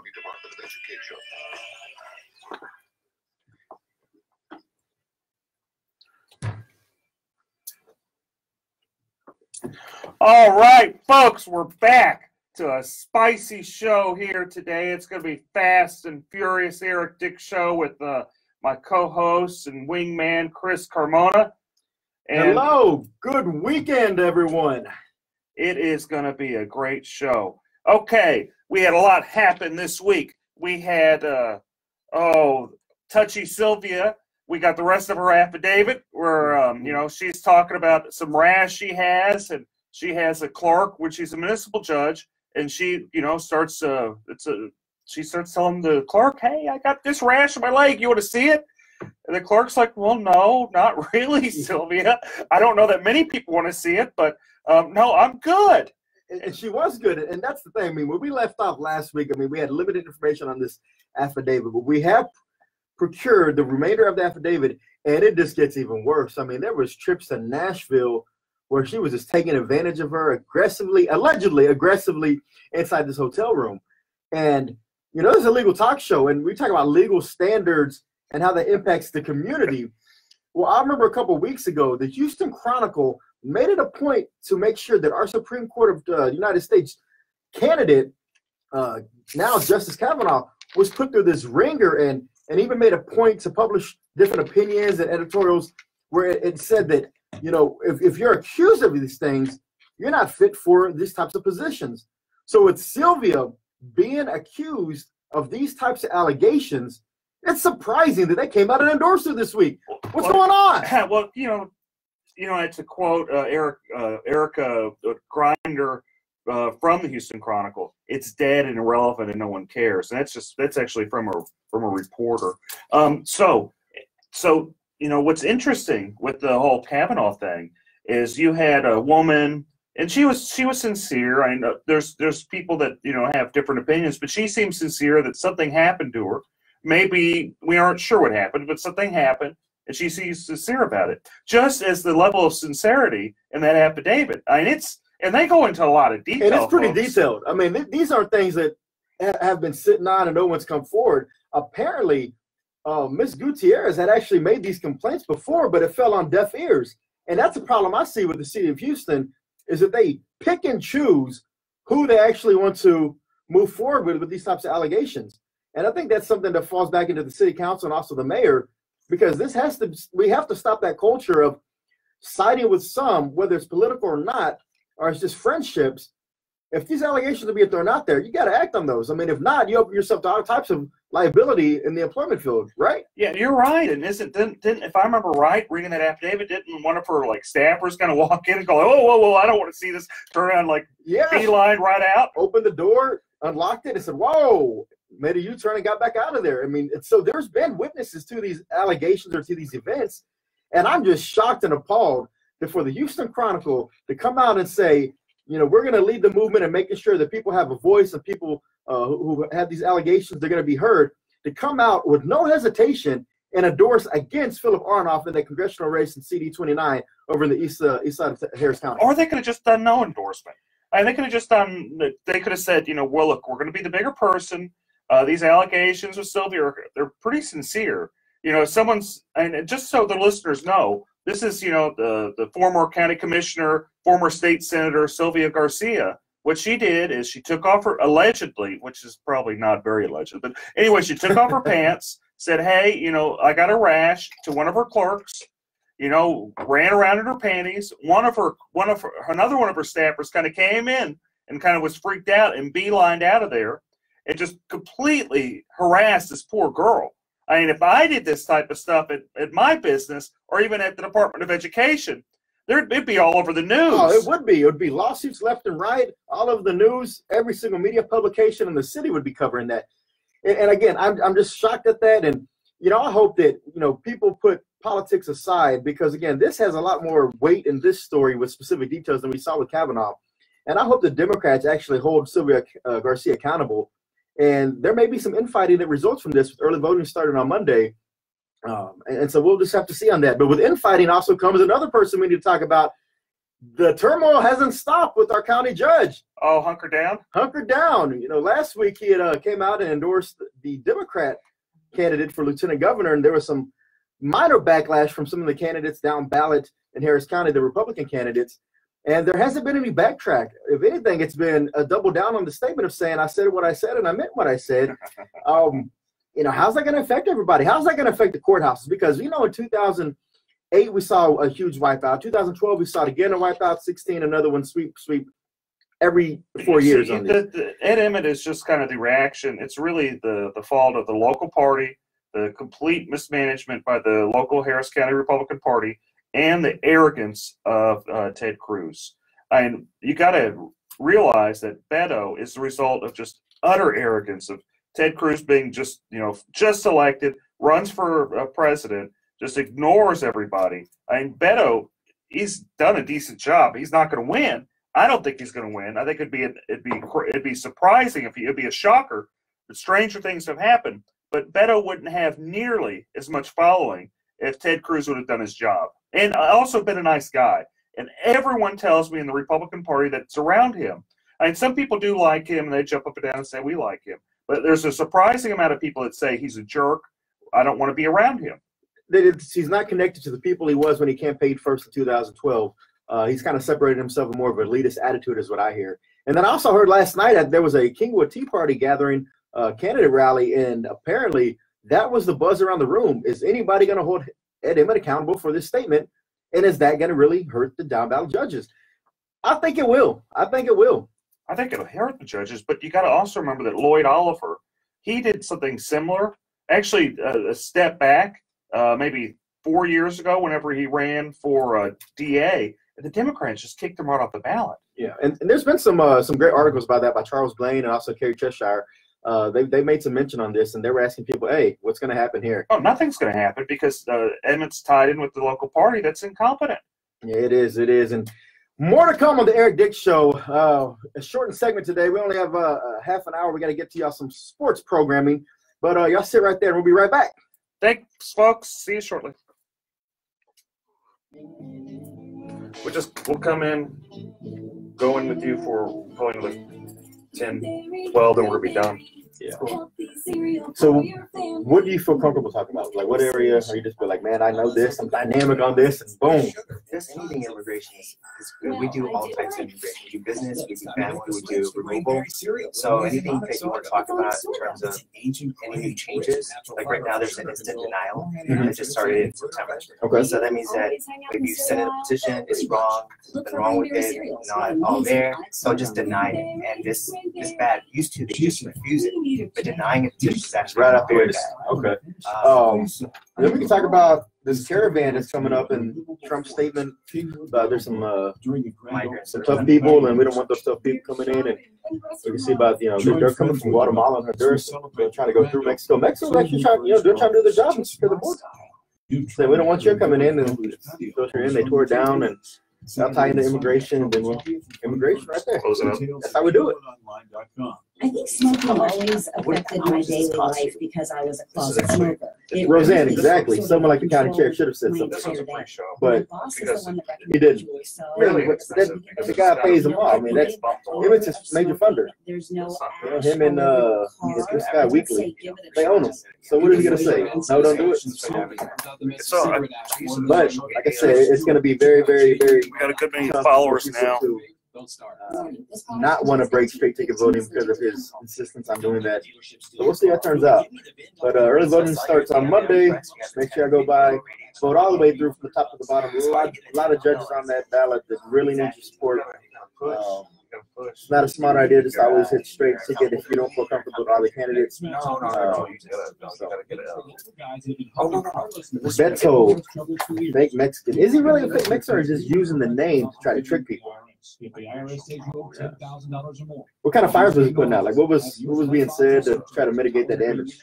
I mean, could you really mitigate that? Unless maybe to show some poll numbers, and like the current poll shows, even with that statement, we're still up about 15%. Anything like that.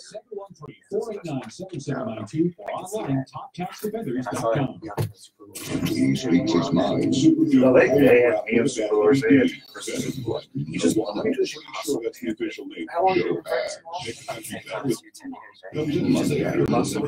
make sure that you're spread around.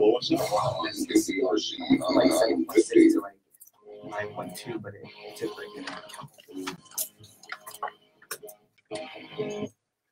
Oh, here we are, folks. If you haven't pulled over and talked to your lawyer, you better do it because we're going to go into some law, and I don't want you guys crying to me because I gave you good advice and you hadn't paid me. So you better go talk to your lawyer before you listen anymore. Okay? And if they're suffering from any type of home damage, car damage, life insurance issues where the insurance company is just not paying, so they call Dick.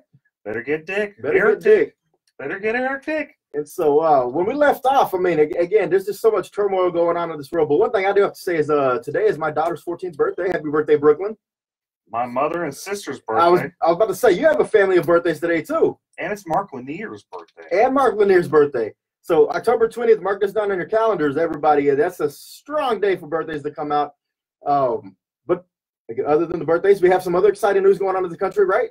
Oh, we have a lot of exciting news, but why don't we start off talking with Danny about his little law practice doing immigration law, and we can kind of tie it into all the many things that are happening in this world. So today's guest, we have attorney Danny Wynn. Danny, welcome to the show. Oh, thank you for having us. This is David Wynn, by the way. Oh, sorry, David Wynn. Oh, it's okay. So I had it right the first time when I said David. Yeah, you said it earlier this morning, so yeah, maybe it's too early for you. Oh, I was thinking of there's a city council member in Missouri City. That's right, Danny Wynn. Sorry, David. So you have an immigration practice. You've been practicing law about 10 years, right? That's right. We're practicing 10 years. We have an office in Southwest Houston and one in Northwest Houston as well. Excellent. And so there's been some changes lately. And could you tell me about the changes in immigration law that some listeners might want to know about? Yeah, so there's a lot of changes across immigration, across the board. So whether it's legal immigration or illegal immigration, there's changes across the board. Hi, this is Eric Dick, and I think it's important that you know your rights. If your homeowner's insurance company has denied or underpaid your claim, you have the right to hire an attorney. You have the right to call me for a free consultation at 833-7-RIGHTS. That's 833-7-RIGHTS. Don't let your homeowner's insurance company take advantage of you. Call me today at 833-7-RIGHTS.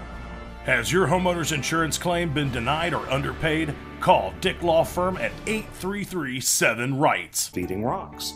It should not be a crime to feed the homeless. Feeding rocks. A good Samaritan shouldn't be punished for acts of kindness.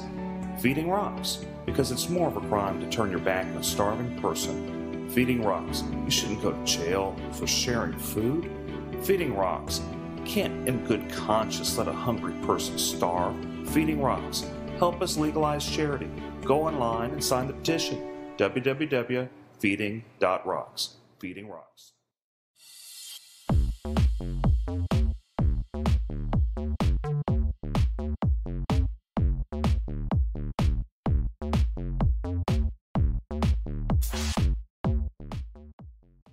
Some of the major changes, instant denial. So starting in last month, September, if you send in a petition or an application and there's anything that's wrong with it, immigration used to send you a request for more evidence, or they send you a notice of intent to deny and give you an opportunity to fix the problem. So now, no more. They can instantly deny your application. And again, this is not like a rejection. This is a denial. So it looks really, really bad if you're trying to reapply later on. So what you're telling me is if someone is, wants to work on their status or, wants to bring someone over or marry someone or what have you, they probably should not do it by themselves. They're probably behooved to go actually get a lawyer to help them with their immigration status. Is that what you're telling me, David? Exactly. I used to tell people, if you read the law very carefully, you could probably do this by yourself. But now so much things have changed. Like, I'll just give you an example.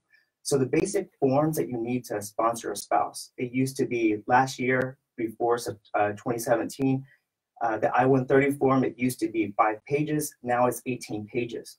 And there's another form that supplements that. It used to be 4 or 5 pages. Now it's an additional 18 pages. And those are just 2 forms out of the many forms that you have to file in order to bring someone to the U.S. Now, and this is things that probably an attorney is best equipped to handle. Is that correct? Is that a fair assessment? That's right. And, it's not a person's fault, to be honest with you. A lot of things are wrong online, especially even on the government's website. They're wrong. And I could, probably usually what I do is I show clients, like, look, this is what you want to do. And I could tell you that it's wrong. If you do it this way, like they have it on the website, it's going to get rejected or denied. Now, there's a lot of notaries that have popped up around this city, I know for sure, over the last few years to try to assist and expedite some of this immigration paperwork. What's your feelings on notaries? Are those really strong-minded people who understand the legal system and know how to navigate the channels? And that's a good question, Chris. Well, I can tell you for sure, a lot of people in Mexico, there's public notarios are attorneys, but in the U.S., they're not attorneys. Public notarios are popping up, and let me tell you why you don't want to hire one. The public notarios would never put their name on any of your documents. So whenever there's a problem with your documents because they're giving you wrong advice, no one's accountable except for you. And you're not going to be able to blame someone that doesn't have their names on your forms.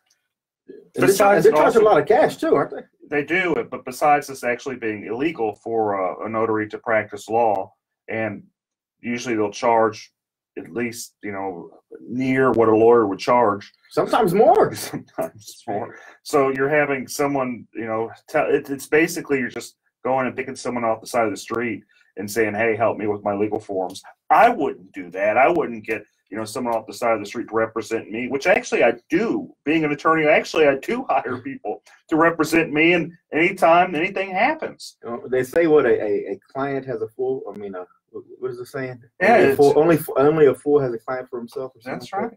So yeah, if you have problems with immigration, you probably should get a lawyer. Maybe you could have done it in the past, but it sounds like things have changed, and it probably behoove you to sit and talk to somebody that actually is licensed through the state bar and tell you what to do. What other problems do you see happening, Danny? Okay, so if you The other problems that we see right now is if you're in removal proceedings. So before, if you're in removal proceedings, that means deportation proceedings, you would have probably a very fair trial with the immigration judge. It's not like that anymore. So right now, under Donald Trump, he said that immigration judges have a quota. They're obligated, or they should, try and end at least 700 cases per year. So what this means in reality is that every immigration judge under the quota has to finish a case within 2.5 hours. Think about this for a second. One party has to state the facts of the case, the witnesses have to be called up, the judge has to make a decision, all in the course of 2.5 hours. Some of these cases are asylum cases, meaning that they involve people that have been victims in their own countries.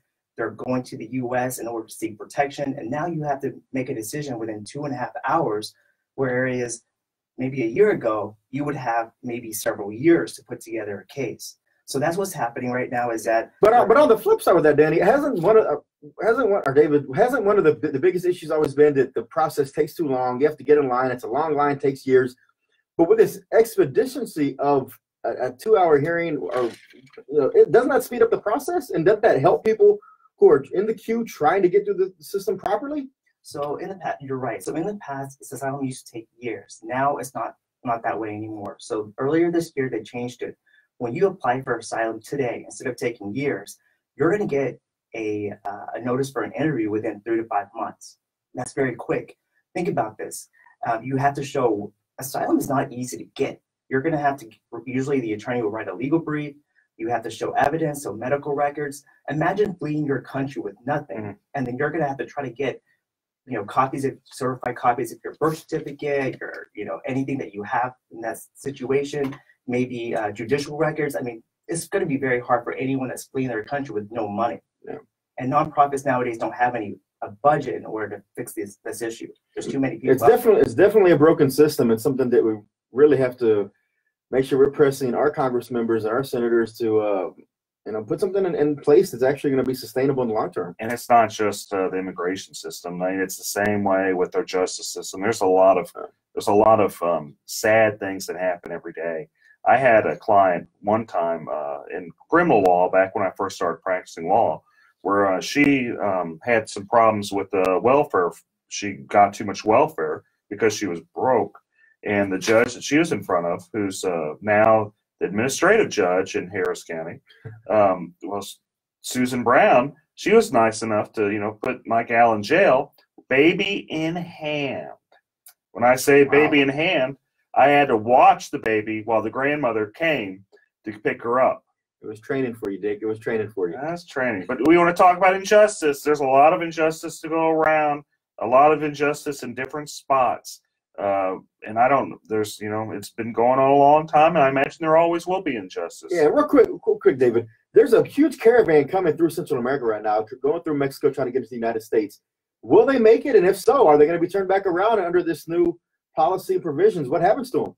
Right now, it's harder for people trying to enter the U.S. to get asylum or refugee status. So I think it's going to be an uphill battle for them to try to make it into the U.S. And even if they do, it's going to be very hard for them to try to get any legal status in the U.S.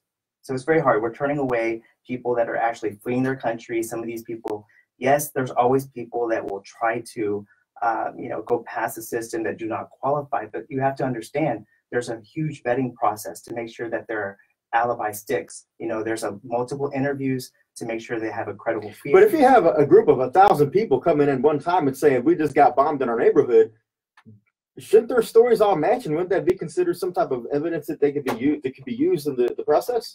So just like you mentioned earlier about the Kavanaugh hearing, when people experience trauma, they're gonna remember different things. And so when you have a child versus an adult, they're gonna see different things, and that's why it takes a lot of work in order to gather the story to make it make sense, because every person's story is going to be a little different based on their experience.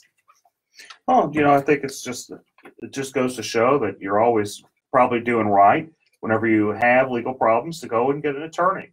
The system's always going to change under whether it's Trump, whether it was going to be somebody else. The system's going to change.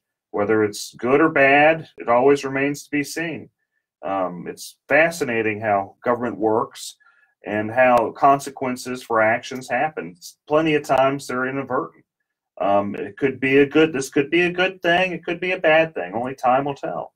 But what is important is while they're going through this process, if they're serious about it, they probably need legal help. They do, and that's what we're here for, is to try to make sure we guide people to make sure they're getting legal help in any type of situation they're in. And David Wynn, thank you for your time today with talking about immigration. And if anybody needs to reach out to David, what's that phone number? It's 281-777-1236. All right, thank you, David.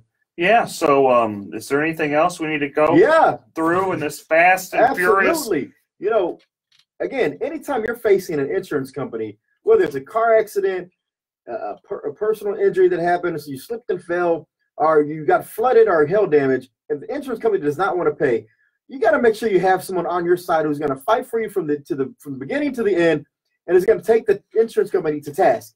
You know what I found amazing is I've represented like thousands of people, and when I say thousands, like 2,000-3,000 people. And out of those thousands of people I've represented, I'd say 98-99% were underpaid on their claims. It's just kind of fascinating that so many insurance companies just underpay claims, and they pay big money to to government through lobbyist organizations like Texans for Lawsuit Reform to buy people off. But I guess that's never going to stop. You're always going to have stuff like that, and that's been going on since governments began. Is you have special interests. And it has, and as long as there continues to be special interests protecting the insurance companies, it's important and critical that you have an attorney fighting on your side, and that's where homeowners insurance lawyer, attorney Eric Dick, comes in. And again, if you're getting in that legal situation, don't get mad, get Dick. Good to be back again, folks. I'll see y'all next weekend, or I won't see y'all. I'll talk to you next weekend. And make sure that we haven't always said this, but we got to send a huge shout out to our producer Shannon. See y'all next week. Thanks, producer Shannon. Have a good one. Clearly did that one. That was a rush. Hey, send me some business cards. Maybe I'll get it out. I have a business card wall. Hey guys, again, sorry for the short show today, but we'll be back on. We're good next week, right? I'll put this all I think on. we're good next week, but we'll let y'all know. Yeah, have a good one. It's on Twitter. It'll be on Twitter later. Okay. Bye, folks. Thanks.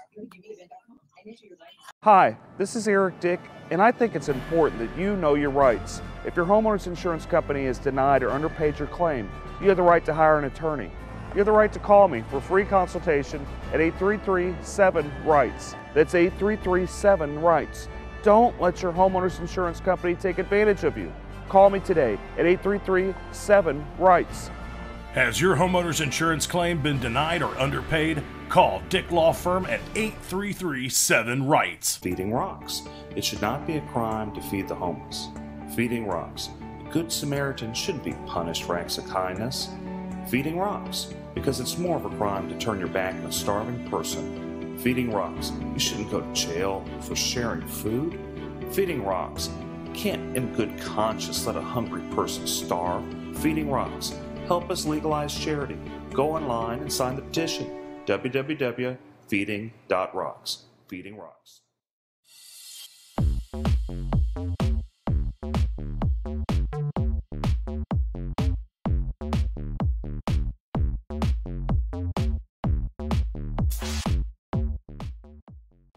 We're about to go live.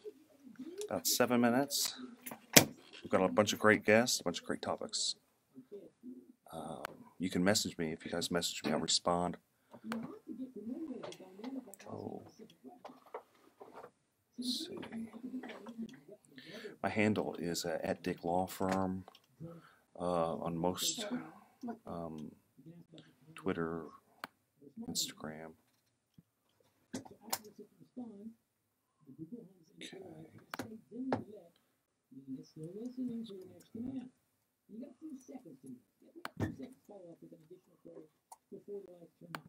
You're doing your live stream too? Yeah. Does he have Wi-Fi or no? There is Wi-Fi here. It's iHeartMedia. I don't remember the password. I'm gonna have to find it. Yes, yeah, iHeartRadio guest. Yeah. Let's go to that.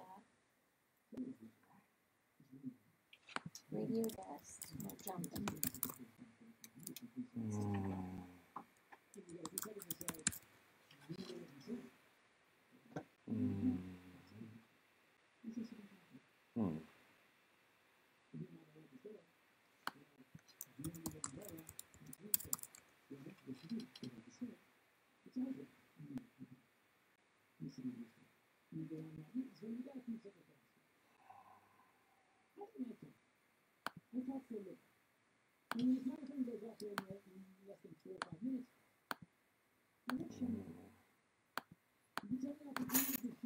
but I know what the password is, guys.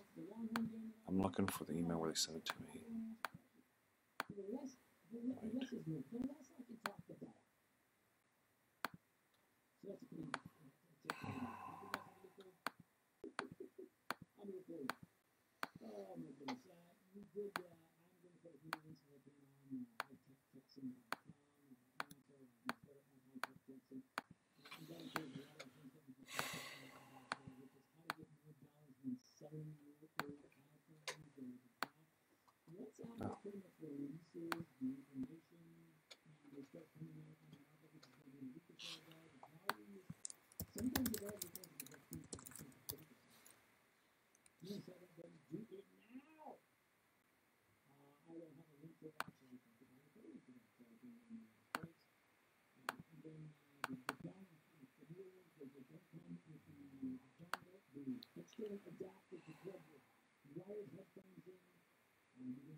Check their phones. Good, I checked their phones already. I put mine on vibrate. Yeah, mine's on vibrate. Probably better put in your pockets. Yeah, I watched the debate last night. I saw clips of it. That's it. Yeah, pretty much. We have kids, so we're like, we have triplets. You So, have triplets? Yeah. so we basically pass out Pretty like much. It's work, take care of the kids, and sleep. Yeah. When you When can. they go to bed, we clean, do all this stuff, and then pass out. 2.5. Or at least I wait till they go to bed first. So. Before we pass out, that's a good thing. Well, we do CPS work, so we Kind of a know necessary requirement. it's kind of a necessary requirement. Wow. So they exhaust us. Yeah. basically. Is that the only thing? That's all. He Oh, says we yeah. can't have any more kids.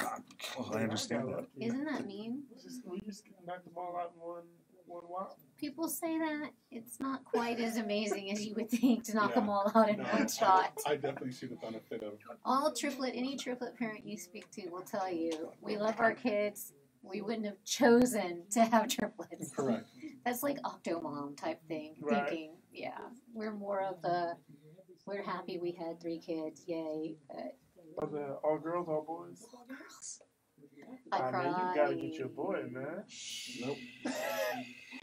I cried. As I told them, no one's gonna love me. I said they're gonna love daddy. Mommy will do everything and daddy will get the love. 3 girls? 3 girls. Oh, did you find a Wi-Fi password or no? I didn't. I couldn't find it. I looked. I didn't see it. Do you think your engineer knows it? You're gonna have to ask her. We're about to start though. Okay. We're gonna be able to talk about CPS a little bit as well. Well, he does some CPS and I do, but I'm not talking. So. Okay. Let me record at least, and then I can give it my perspective. It's already on. Every Sunday from 5 to 6 p.m. Right here, KPRC, 950 a.m. The worst commercial ever. Hi, I'm Justin Galvin, retired athlete from the local football team. So I know a thing or two about insuring a landscaping business. I trust the pros, commercial auto and business insurance through Progressive. Get customized insurance solutions over at Grand Slam Home Rental. Restroom. I'm running. To the left. So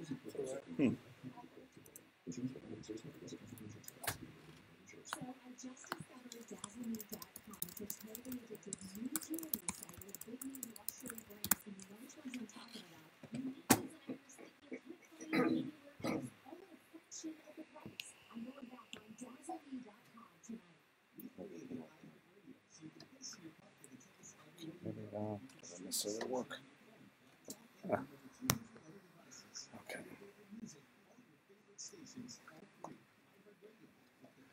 We're about to go on live with we're at KPRC AM 950.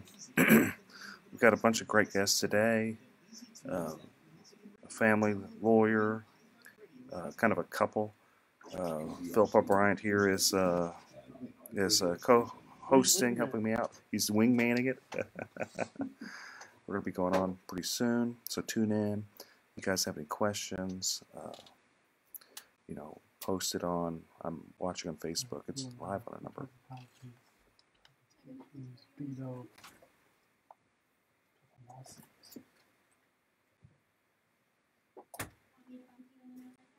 That's fine.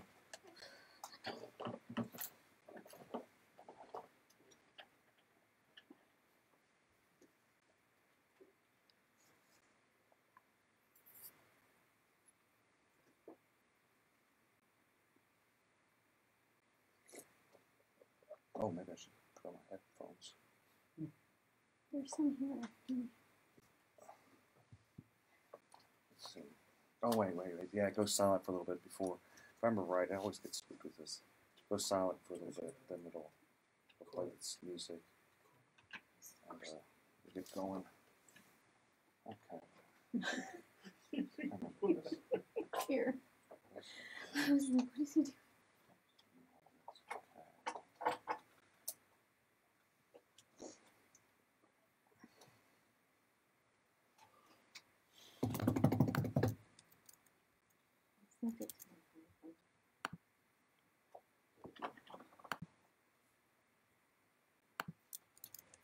I didn't know Beto had a DWI. You mean Bill? Oh, Beto. Beto. Didn't he have someone like his dad that was a judge covered up or something like that too? Didn't get his dad last night. I've heard. Very well could be. That'll make for some. That's gonna be some good radio. You guys getting a preview of what we're gonna be talking about. Juicy, only the juiciest here.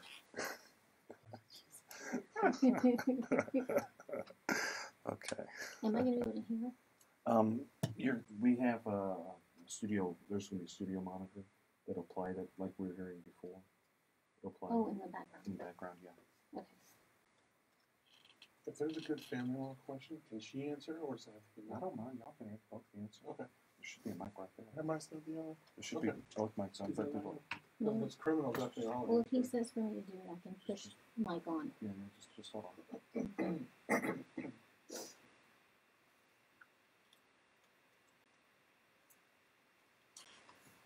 I know it's quiet. Okay. This is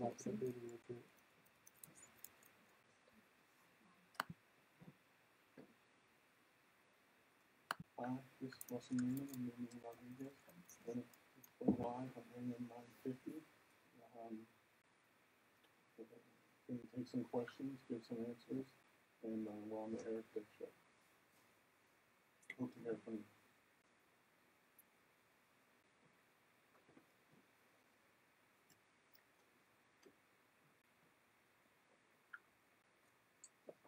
Okay, I know it's a little quiet. I know. That's okay. Just getting ready. It's the calm before the storm, folks. The calm before the storm.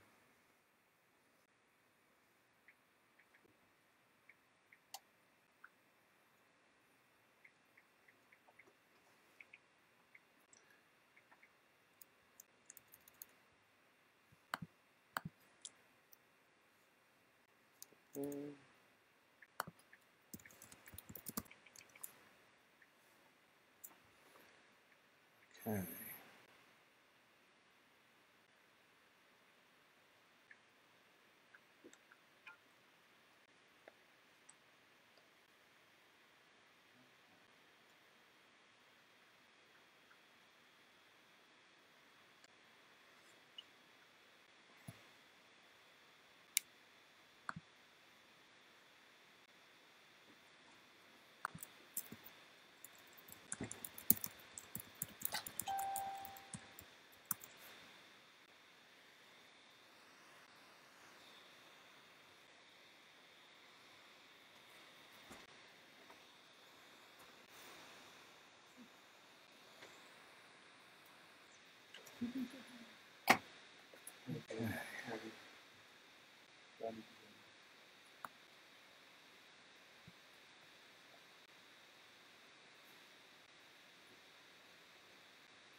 From the Corey Diamonds and Design Traffic Center.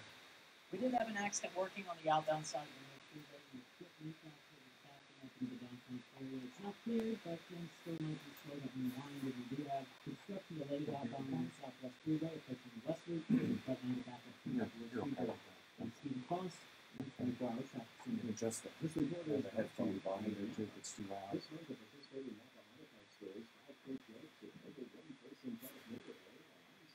Okay, we'll get ready to go on. Minutes, folks. I'm here. Still have a delay. You tune in AM 950 or just Facebook Live, Twitter, Instagram, Twitch.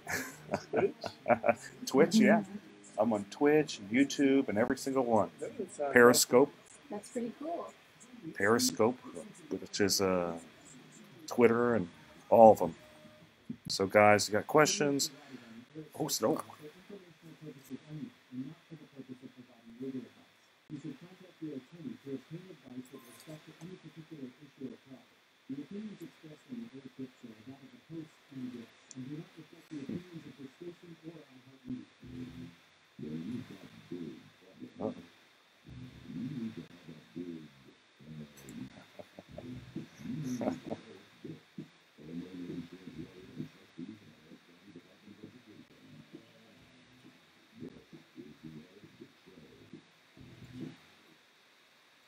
Whoa, I'm back again, back for more. Oh boy, and I've got a number of great guests today. We got a lot to talk about. This is Eric Dick, and running wingman today is none other than Philip Paul Bryant of the Kojic Pack and many other great ventures. Good afternoon. We're live on AM 950. Live on a number of social media handles at Dick Law Firm. So let's just kind of dig into it. We've got a number of topics. So should a white insurance adjuster who's working for an insurance company, and I hate even bringing up really his nationality, his race, but should a white insurance adjuster suggest that an arbitrator be Hispanic because the policyholder is Hispanic? I asked that because I had this happen to me. I had this adjuster, his name is Kevin Horomas. He's kind of a jerk.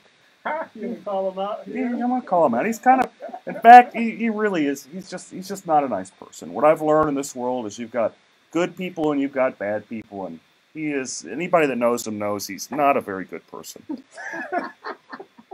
So, anyway, he suggests, and I'm just going to read what he wrote in email.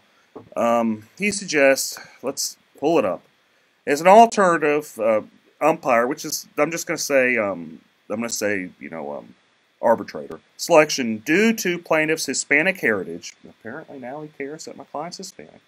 I'd offer this other person as an alternative. And my question is that kind of racist? Is it inappropriate?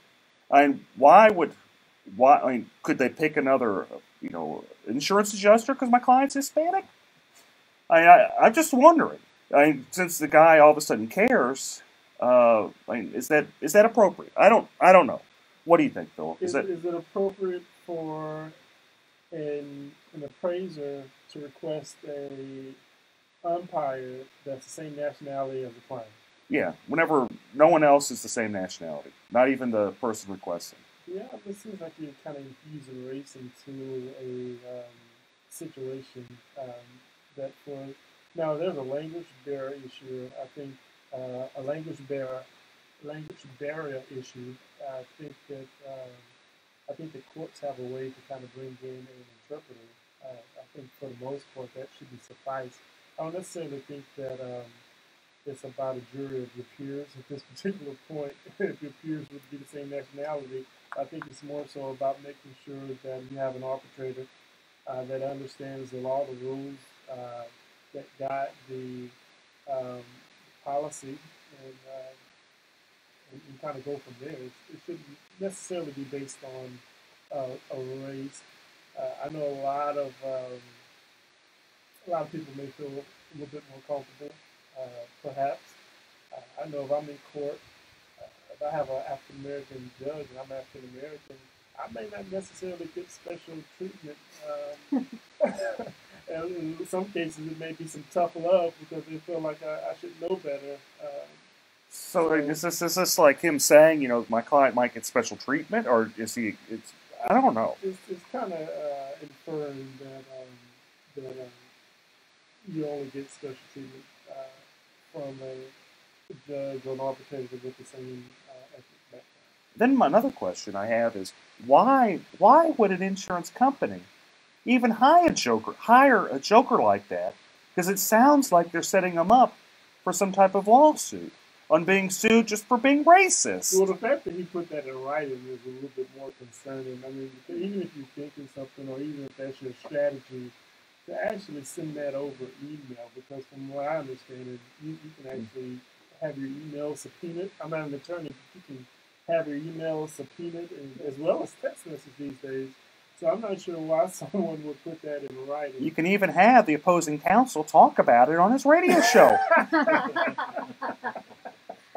I mean, imagine that. Imagine that would happen. Yeah. Nothing on the internet is safe from anybody. No. So Russell, you're a lawyer. You practice criminal law, family law. Special guest Russell, I think you may have forgot to introduce him. I know I am not a very good host. I'm sorry. I didn't have a number of. I should have had more Southern hospitality. I know I'm a jerk plaintiff's lawyer. They call me, you know, reptilian, all this type of stuff. Perhaps you should have had a radio host that's the same nationality. they might have been. I know they might have been nicer. I'm sorry.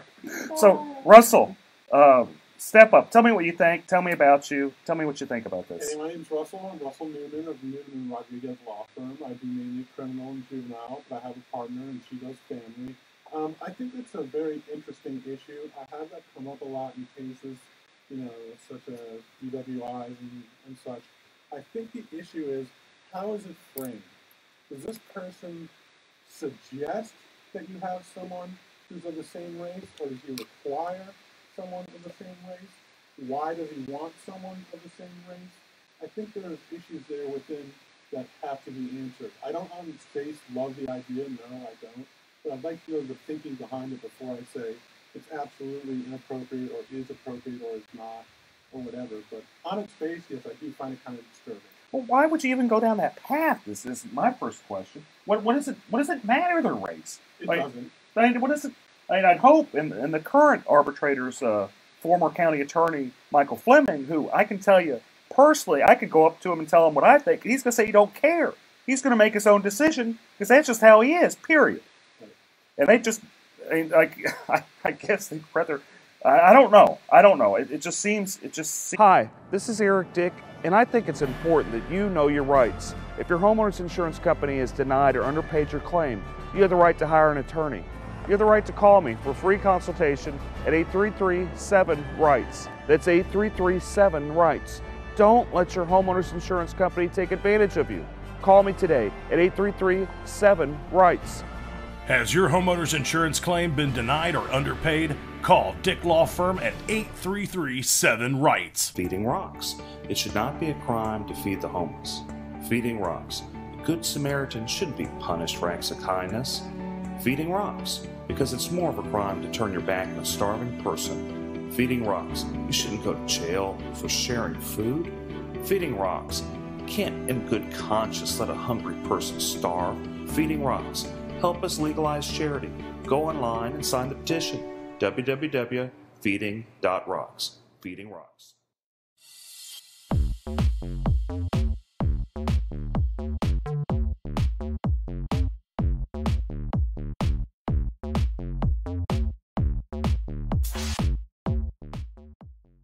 Seems weird, but you brought your law partner, your spouse, you brought her along with you today. Absolutely. Yeah. And y'all share triplets, as we were talking about. They are 2.5 years old. I love them to death, and they are hastening my death at the same time too, probably. Well, that's you don't really. These are your first. First and only. 3 at a You time. guys are just warming up, man. Just figured out how to do that right, man. You gotta just If they're great or if they're screwed up, I've done my damage. Having 3 at a time, that is a lot. What we were talking about. You're afraid they have another 3 at a time and end up with 6. Yeah. She may never be touched again. I sometimes joke with my spouse that having children is the best form of birth control. No, having 3 kids is the best form of birth control. That's very true. Oh, okay. Okay. We're going to take a little bit of a break. Talk more with Russell and Philip O'Brien about some other great topics. Thanks, guys. We'll be back.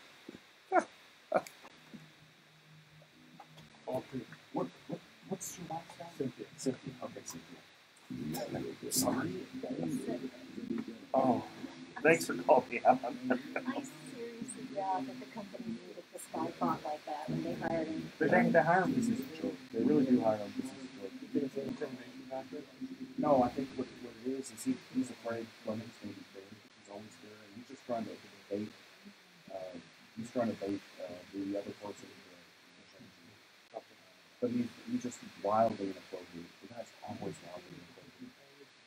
We do some stuff on having to deal with somebody who does this is just insane. Because they go crazy, and of course it's their bottom line. The least amount that they give you, the better it is for their company to head on. But it becomes ridiculous like after a point. Well, essentially the job is to do it. It gets them in goals. They're as fair as they could be so that they can save more money for their company. That's true. That's true. If they were fair, I'd probably be out of business. Because they wouldn't need you. No, they wouldn't be. Full-time radio host here. Oh, yeah. Starving full-time radio host. Hey, guys. Thanks for tuning in. Oh, man. Okay. Ours is still streaming. I don't know how to call it. Oh, it's gonna stream all the way through. Well, mine is on my phone. I'm streaming all this. Okay. A lot of people ask me about the propositions. Oh, we can talk about the propositions. You know how I feel about the firefighters. I haven't seen a bunch of great people joining in.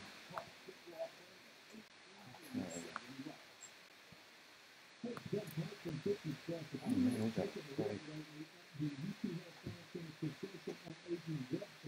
crowd. Okay. Oh, so now let's go back. Go back with the State Farm having to pay $250,000. Then Green $250,000. $250 million. A little too $50,000 in the $250 million for Judge Dixon.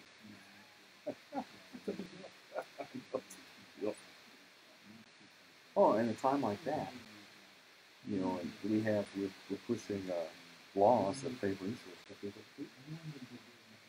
And then Republicans wonder why, you know, Ted Cruz is having such a hard time.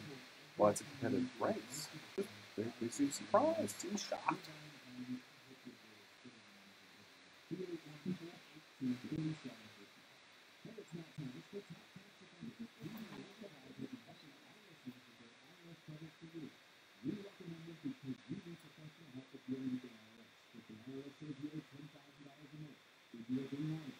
You can pretty well set up the background. Oh, I can hear everything. No, I just hear you guys. I mean, Oh my gosh. I don't even know. I didn't even pay attention. Once it started, I was listening and laughing. It's a good show. Feel free to jump in. We talk smack for a little bit. Oh, I was laughing. Oh, man. I'm still, to be fair, I have 2 kids, a 5-year-old and a 2-year-old. I can just imagine having 3-year-olds, 3-year-olds. 2.5.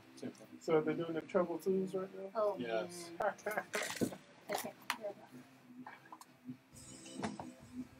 I'm back with Eric Dick on my little show we got here with Philip Paul Bryant running shotgun.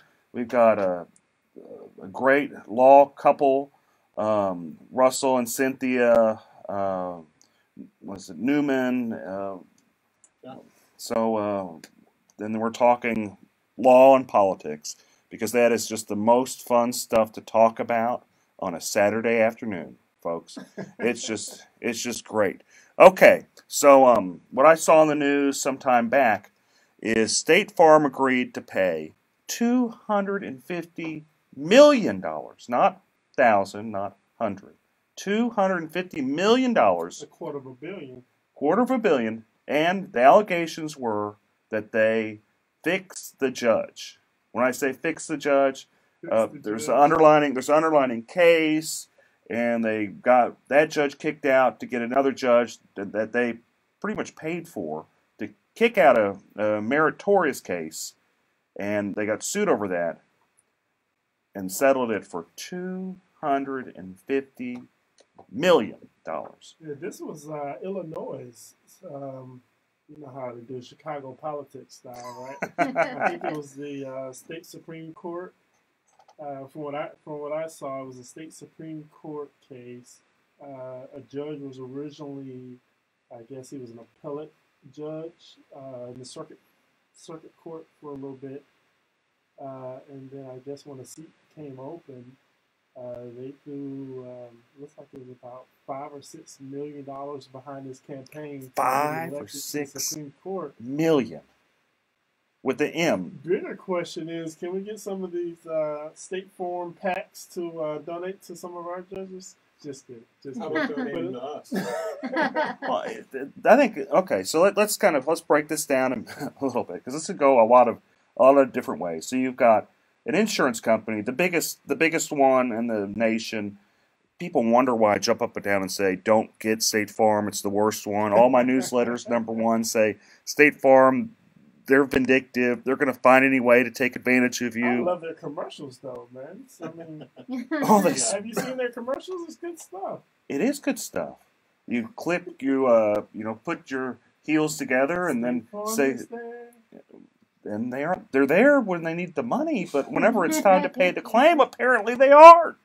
They say, too bad, so sad, call your dad, go sue us. And if you get a good judge, then they're going to pay $5 billion to kick out that judge to get someone else. It seems like, it looks like there was an original case that I guess the plaintiffs won about $8 billion.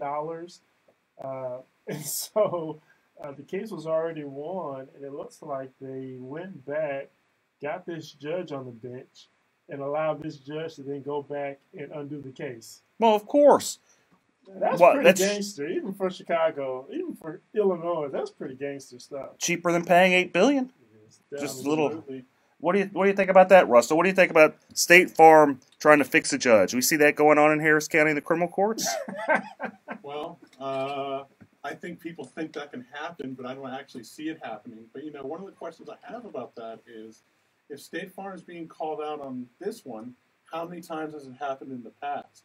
That's a great question that I would have about this problem that's presented in Chicago. I see it every day, folks. I see it all the time, every day with State Farm. So I'm just gonna tell you about it. If State Farm does you wrong, you hire an attorney, you sue them. Your choices are take it to the box or walk away. And that's kind of they don't care. They make you try cases. They'll spend, the last one I tried, they spent maybe $400,000 or $500,000, and this is over like a $10,000 dispute, folks. It's not over much money. It's over $10,000. They didn't pay the guy to replace his roof after there was storm damage that happened up in the Dallas area. He was upset. He's like, I've been paying into State Farm for all this time. And, I figure the least they do, I've been paying them, $3,000, $4,000, $5,000 a year. At least they do is, pay to fix my roof. But no. They made him take it to the box. 3 years later, we had a trial. So, it happens all the time. What their strategy is to just blow you out of the water. If they'll depose every single person. If you have an attorney proving up attorney fees, they'll depose you. So, y'all do, Cynthia, you do family law, right? Doing family law, I just have you prove up attorney fees all the time.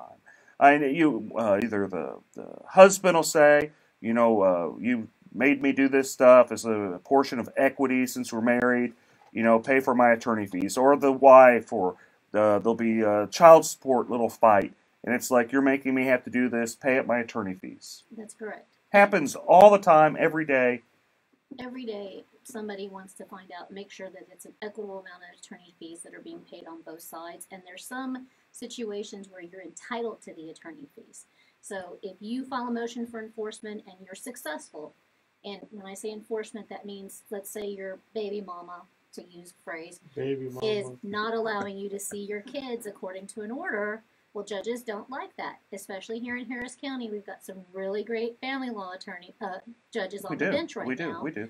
And you're entitled to your attorney's fees if that judge feels that there was a violation of that order. So in those cases, how many of those cases have you seen? Just a guess. How many have you done in your life of those type of cases? I can't even count it. Like thousands, tens of thousands? I wouldn't say thousands. I'm not that old. But you'd say hundreds, like. I would say probably about 100 at this point. Right, and then each week you've seen it 2, 3, 4 times, right? Yes, at least each week, 2, 3, just depending on our schedules. How many times has the opposing counsel thought it would be a good idea to depose someone over the attorney fees?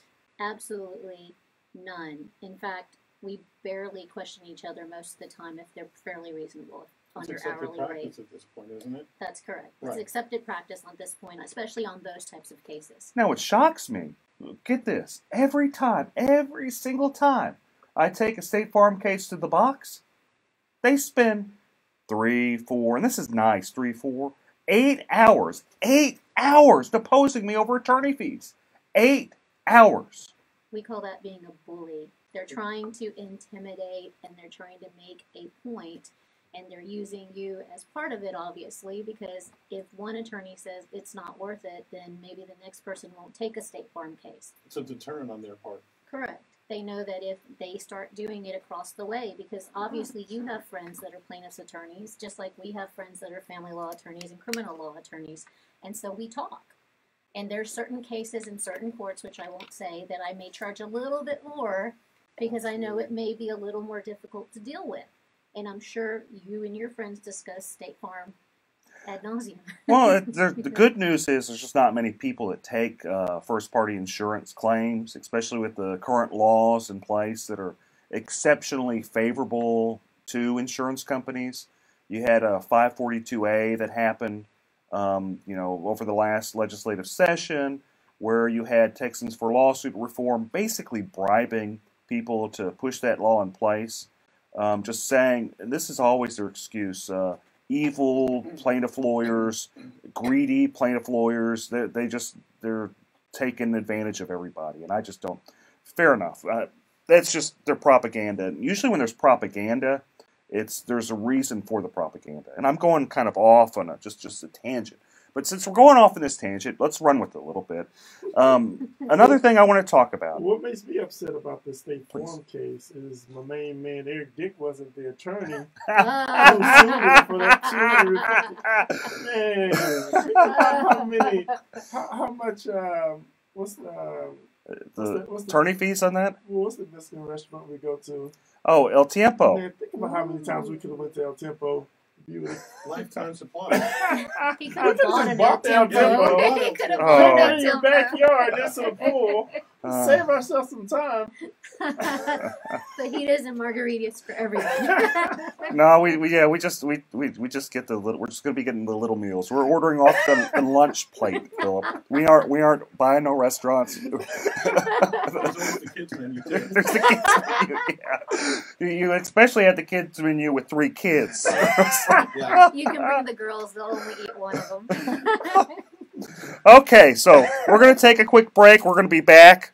We're going to talk about TWIA, Texas Windstorm. We're going to talk about the courthouse state of affairs with family and criminal courthouses. And, of course, we're going to talk about the debate last night with Beto and Ted Cruz. Stay in. Stay with us. Thanks, folks. See you soon.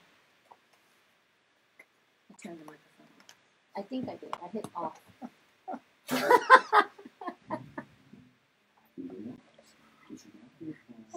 man. That was funny. That was.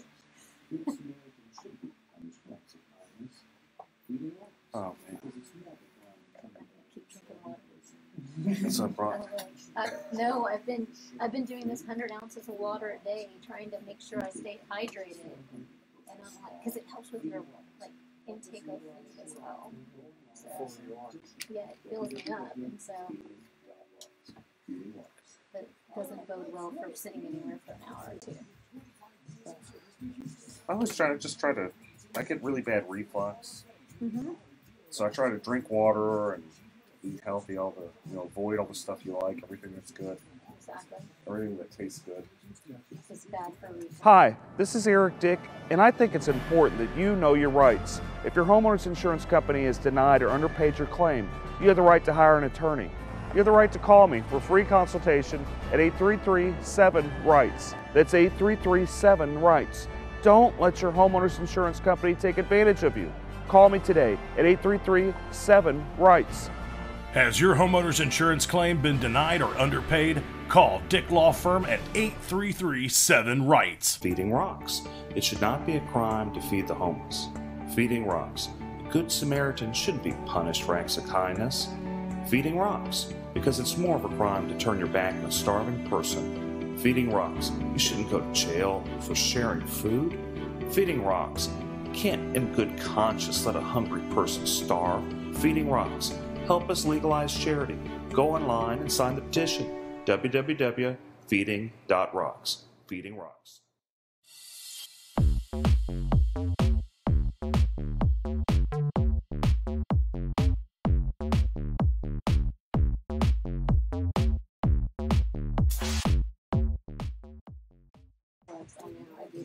A life well lived might be better than a long life. Well, I got kids too. I'm not going short. Yeah, and a 2-year-old, that's. You guys got.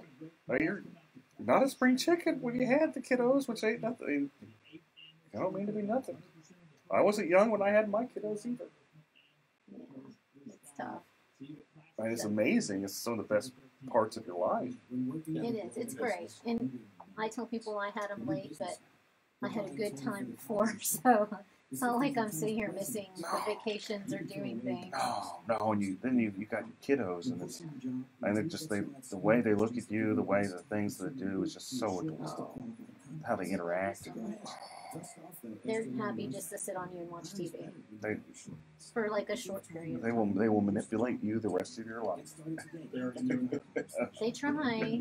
They try. Very much the Hispanic mama, so. And people laugh at me, but I'm like, you take my kids in public, they eat out once or twice a week, and we don't have issues. Well, nothing's wrong with that. I sit there. I may not eat, but it's just to train them as they get older so they know how to behave when you're in public, because we eat out probably 2 or 3 times a week with them. And then ourselves, forget it, we eat. Nothing's wrong with that. And y'all you're in the swamp. You're chugging along. You got like doing family law and criminal law. That's tough. That's tough work. Slow down. We had them in the NICU for 6 weeks. They were home for 2 weeks when we tried a sexual assault case in Galveston. So we were leaving them at 7 with the nanny and getting back at 7 and then taking care of them, and they weren't sleeping through the nights. So we were living on an hour and a half to 2 hours of sleep a night while we tried the sexual assault case. It was crazy. I think about it now, and I can't even believe we survived. It's awesome. It's just awesome in itself, and that y'all are able to push a successful law firm. And you got 3 kiddos, like young kiddos, and just do it. I mean, you aren't sleeping, but you're doing it. Well, we have a lot of, we have extended family. My family, I come from a very big family, and so they help out quite a bit. And then, like today, I was lucky my secretary's daughter had early childhood development as her major, so she's in student teaching and not making money. So she's happy to come over on Saturdays and take care of the kids for us for a few hours for not that much. And I mean, otherwise I would be coming here. Our family wants to do things with their families too. No. My mom's playing with my kids now too. We're lucky. A lot of people don't have extended family to help, so I'm very, very blessed. Getting close. So just push on, right?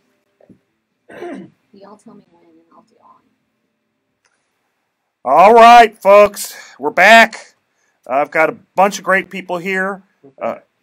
Philip Paul Bryant, Here. Russell, and Cynthia Newman. Hello. Great family and criminal law here in Houston. And let's talk about Texas windstorm, whether it's worth it, whether we should get rid of it. Let's kind of go a little background. Texas Windstorm is the insurance company of last resort along the coast. Laws changed maybe in 2000, let's say 5, making it pretty difficult to get Texas Windstorm to actually pay a claim. You have a lot of articles happening, a lot of people suing, saying that Texas Windstorm, they sent out an initial adjuster saying that the damage was like $80,000. Then that was too much, and they had to send out like a new adjuster to come back and just knock the number down to like $10,000, $15,000. My question is this: should we even have Texas Windstorm? Why are we paying the money on this? If they're ripping people off, why do we even have it? Why are we even dealing? Why? You're the insurer of last resort, from what I read. Well, I don't. Okay, so I hear you saying it's the insurer of last resort, but you got to keep in mind. Here's kind of the beauty of it. There's also lender-placed policy. So if you didn't have insurance, the lender would automatically kick in. And I'm not saying it's better because actually it might be like just slightly better if you're able to sue them. They always argue that you don't have standing, but it's much better insurance than Texas Windstorm because it's comprehensive, and I'm sure there's the same level of corruptions there. I'm not doubting that, but I guess the question is it better? Because I'm not even sure. What do you think, Philip? So this is something that taxpayers have to pay for. Mm-hmm. Yes. Oh yeah. And it kicks in if your current policy doesn't work. No, if you are off the Gulf Coast and you want insurance, there are some insurance companies now that do sell. Private insurance companies. Swift is one. Just an interesting name for insurance company on the Gulf Coast. But there are some private insurance companies that are selling on the Gulf Coast. If you are not able to get them, then if you have a mortgage company or what have you, they're going to force you to get insurance. If you deny it. No, if you can't get insurance, or if you'd end up getting it from someone like TWIA. And so that's kind of what it is. What do you think, Russell? I don't see the point. I kind of agree with you. What are we getting out of this? I mean, is there a tangible asset that we see in TWIA that we wouldn't see if we didn't have it? I don't know. Cynthia, what do you think? Well, it sounds like they are paying some, they're just not paying all. Is that correct? The allegations are there's a law firm that sued them, done depositions, where what happened is initially they'd say like the damages are like $80,000, and then they wouldn't like that, so they'd go back and they'd send another expert to say no, that's too much, let's knock it down to 15. Okay, and so the issue is whether or not that's, I guess if they can't get it from anyone else, would you think 15,000 is better than none? How much are you paying for the insurance would be my question. Are you paying $3,000, $4,000, $5,000, $8,000 a year for the insurance? If you are, save your money. That's true. Well, that's similar to being forced to have any kind of health care insurance I think as well. about insurance in general. For some people, they pay whatever the penalty is. It's $600 to $1,000 or something like that, versus you don't want to know what we pay every month.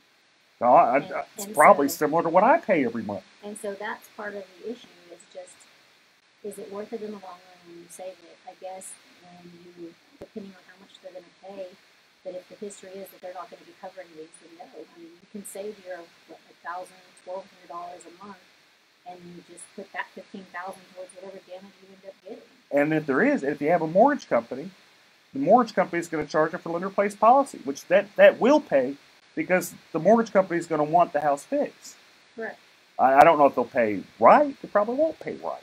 But I imagine they'd pay something. They'd at least pay enough. I'd hope that, who knows? I imagine I've had cases where the lender-placed policy didn't pay stuff, so maybe I'm just too hopeful. Maybe I'm just too optimistic.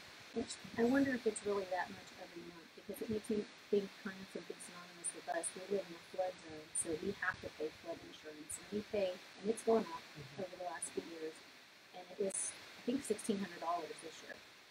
So $1,600 over the 12 months, and if you pay that for this type of insurance, if you get $15,000 for damage, that may be worth it. So what's fascinating about flood insurance? I just sit around and wait for FEMA. That's something. That's a legitimate point. Oh, we're sorry. You'll be waiting around for quite a while. The Red Cross is good for 500, I think. So what's interesting about NFIP, if we're going to go into a little bit, it's a government subsidized program where you have businesses, individuals purchasing insurance that, when I say subsidized, in theory, they're supposed to pay out more than they collect, and they probably do. I don't doubt it. But having said all that, what my issue with NFIP is, I don't understand why they offer it to the business community, to school districts, to stuff like that. Whenever you can actually buy insurance on the private market, flood insurance, and it's not that much more. So that's kind of another. I kind of wonder about that. And I'm going on a side note. Russell, tell me the state of affairs in the criminal courthouses in Harris County. Well, it's a pretty big cluster. It's a big problem. I think in what's been over a year, they have done nothing to ameliorate the situation. But I think the original criminal courthouse was such a disaster that if they fix that somehow, which I don't see how they can, maybe there may actually be a blessing somehow. But for right now, I'm running from juvenile court to civil court to a small portion of the criminal court, all to cover the same criminal docket. And it pushes back civil cases that, like, you have to try, or family cases that my partner has to try, because criminal cases take precedence because, your freedom's at stake.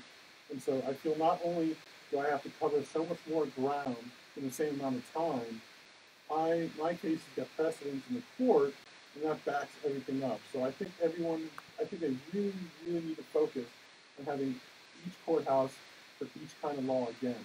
But I think we're moving very slowly and haven't seen any improvement, and it kind of gets me down because I don't know what Harris County is doing to fix the security.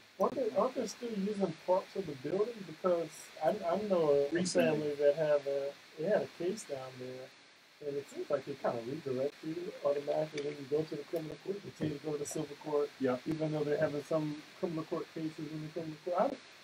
What's going on? What do you think, Cynthia? They may try the cases in different courts. So let's say for regular settings, you have regular court appearances, you go to the civil courthouse. Right. Well, one day you may show up, if you're set for trial, they're going to send you back to another courthouse to actually try the case. So it can get confusing for people, and they have now opened up the 20th floor. A couple floors. Probably 17 through 20. Of the main criminal courthouse, Which is the on courthouse, 201 Franklin. Right. Which is the courthouse floor that was the least affected. What they're saying is it's the easiest ones to open. But they're saying the other ones are so far from being open that they're not even optimistic. So they're just kind of doing one floor at a time as far as this? I think they're opening the floors that were not destroyed. They're saying the other floors have been so damaged that they can't open them anytime soon without major construction. Well, and what the background here, if folks are just tuning in, they don't understand what we're talking about, is the civil courthouses, more specifically, the criminal courthouse got flooded, just something severe from Hurricane Harvey. There was a basement, doors. I think they had some roof problems. Sprinklers went off. It wasn't roof problems. I actually remember this quite well because they asked me a little bit about the insurance. So, oh no, okay. And Chris Daniel was on here last week, and I know he's hustling. He's doing what he can, but there's only so much the district court can do. It's really a great district court to deal with. I don't even know the man personally, but if I have problems on cases, he answers my messaging on Facebook. I know. It's just amazing. Yeah, he hustles. So criminal courthouse flooded. All the cases got moved over to the civil courthouse. the old family courthouse. Is it even being used anymore? Yeah, it's being used for misdemeanors right now. And Civil courthouse is felonies, and the old family courthouse is being misdemeanors. misdemeanors and 4D courts, which are the OAG courts. Child support. Yeah, the child support, the Title 4D, or the Attorney General brings them for to pay child support. Yeah. So what kind of cases do you do, Russell? I've tried everything from Class C tickets to murder. I mean, Got a murder case? Yeah, sure. DWIs, ag assaults. DWI, you could have represented Duco. Yeah, right. And you know what? If I did, no one would know about it. Well, we'll get into that. That might be a good segue. So if people want to find out about you, Russell, where do they look? Well, you can type in my name in Google, and the first thing that comes up is my website, but officially it's newmanandrodriguez.com, and it gives us a little dossier about who we are, and we're just fighters. We fight our cases. We don't plead. We rarely work them out, and we come out on top if you hire us. Perfect. Hang out between the courts and watch them run from one court to another. Absolutely. That's awesome. We're going to be right back, folks. Stay tuned. We're talking about Beto versus Cruz, the debate. Thanks, guys.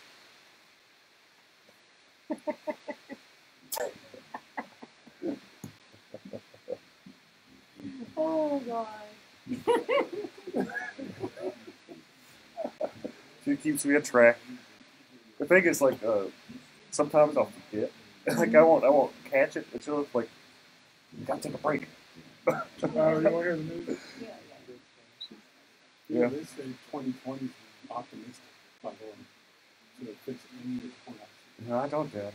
So that's thinking 2021, 2022. It's saying 2020 is optimistic. My hope is that they actually, the problem with the criminal courthouse, well, there's a lot of problems with the criminal courthouse, but the biggest problem that I saw is that you couldn't get into the darn thing. So if they are repairing it, I hope they actually fix it so you can actually go up the elevator. I think it might be do it right. How much are they spent? Might be good to start at the back. Definitely. Because the structure is already flawed as it is. I'm talking about the whole building there? Yeah.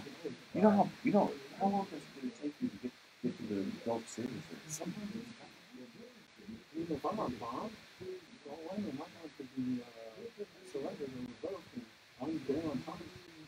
You gotta come, and you got a big line in front of the courthouse. That's what happened to someone. I was with the DBA, and they went through the metal detectors and everything at the Silver Courthouse. They told them they needed to go to the criminal court. They went over to the criminal court and said, no, you need to go back to the Silver Court. And by the time they got back, the line was like around the corner. And I'm pretty sure that they got their following up. Yep. That's insane. And they wonder why people have big problems with criminal justice. They wonder why people are upset with criminal justice. Yeah, I have to. Hey, you were there on time. They tell you to go to the wrong building, and now You they bond, revoke your bond and put you back in jail. That's you got to show up to court for 2 hours. They wonder. Huh. Smoking always affected my daily life because I was a closet smoker. It really made me kind of bad. And my boss is saying that I can get through this, so I don't believe the odor of smoking. There's no ash all over the car. I would say give it a try. Because there is no unsatisfaction of smoking. If I can use a cigarette ash burning the road, switch to do it. Check out JUL.com. If you don't smoke a vape, don't stop. This month, it's mixing.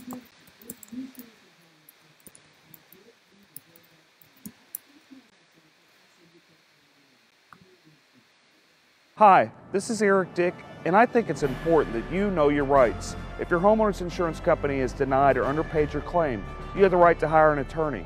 You have the right to call me for a free consultation at 833-7-RIGHTS. That's 833-7-RIGHTS. Don't let your homeowner's insurance company take advantage of you. Call me today at 833-7-RIGHTS. Has your homeowner's insurance claim been denied or underpaid? Call Dick Law Firm at 833-7-RIGHTS. Feeding rocks. It should not be a crime to feed the homeless. Feeding rocks. A good Samaritan shouldn't be punished for acts of kindness. Feeding rocks. Because it's more of a crime to turn your back on a starving person. Feeding rocks. You shouldn't go to jail for sharing food. Feeding rocks. You can't in good conscience let a hungry person starve.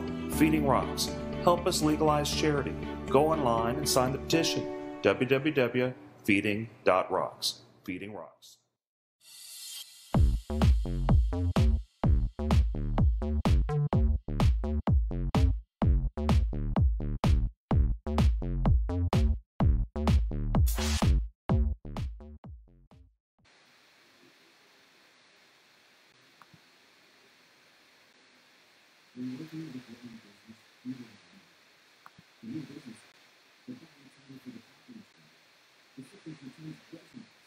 Weird. So what it is working.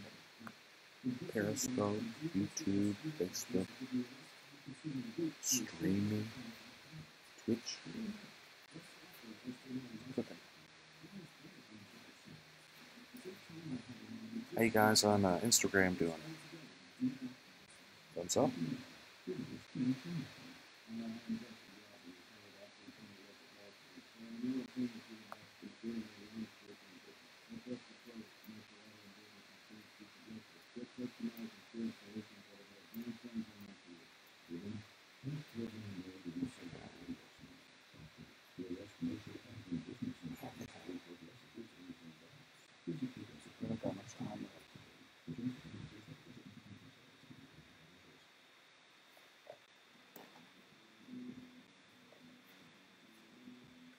I just can't believe they just let me have this show. I think they're just gotten desperate at KPRC. Find some poor lawyer on the side of the street and then just give them a show. We'll host for food. Yeah, well, that's right. That's the sign I had. Thanks, guys. I'm back. Eric Dick. Let's just kind of jump into it. Beto versus Cruz. What do you think, Russell? What do you think of the debate that happened last night? I think Beto really has a good campaign on his hands. I think there are many people that are coming to my house day after day asking me to sign for them, and there's more signs on every lawn. I keep getting text messages. Yeah, I get text messages too. You know, he's really trying, and he has this grassroots campaign, but I don't think he's going to beat Cruz. I don't think he has what it takes. I think he's likable, but I don't think he doesn't have the experience. He doesn't have the experience. He doesn't have the aura about him to be our next senator. Since when did his experience become a requirement to win an election? I guess not. What are you talking about, man? Just in comparing the two, when you Right. look at the two of them, when you're trying to determine which do you feel will win in the long run, it just seems like Cruz seems more together. Now, I'm not saying we're supporting either. We're not getting into that drama here. Well, in my opinion, I'm just talking about as far as the ability to get out the vote, make sure your voters, make sure your base shows up for the election. That's who determines. I mean, because there's a lot of great judicial candidates on the ballot. Phenomenal. Sherry Dean, John Schmoody. Alicia York, yes. Millard. Yes. Prime. It's Prine. Judge Prine is on there. Charlie. Right, but it's not. Hi, Judge Prine. He's probably watching. If you're listening, hi, he Judge probably Prine. is. He probably is. Just kidding. Just kidding. Oh. Yes, there are a lot. But it's not based on that. It's based on who gets the people out to vote. I mean, right. All of those judges are in jeopardy of losing their jobs. Absolutely. If the Republican base doesn't get out there and kick butt, or if the Democrats are some way super motivated to come out to vote. Well, I see some of the judges that are really trying. They're going a little bit further than normal because I think they really do feel that they need to just advocate for themselves. And I think they're right. Just me sitting on the sidelines here, I see that I've never seen so many signs. I've never seen so much support for a Democrat running for U.S. Senate. I'm not saying he's going to win because he's not. He doesn't have the ability to get Republicans to support him, and unfortunately, Texas is at least 2/3.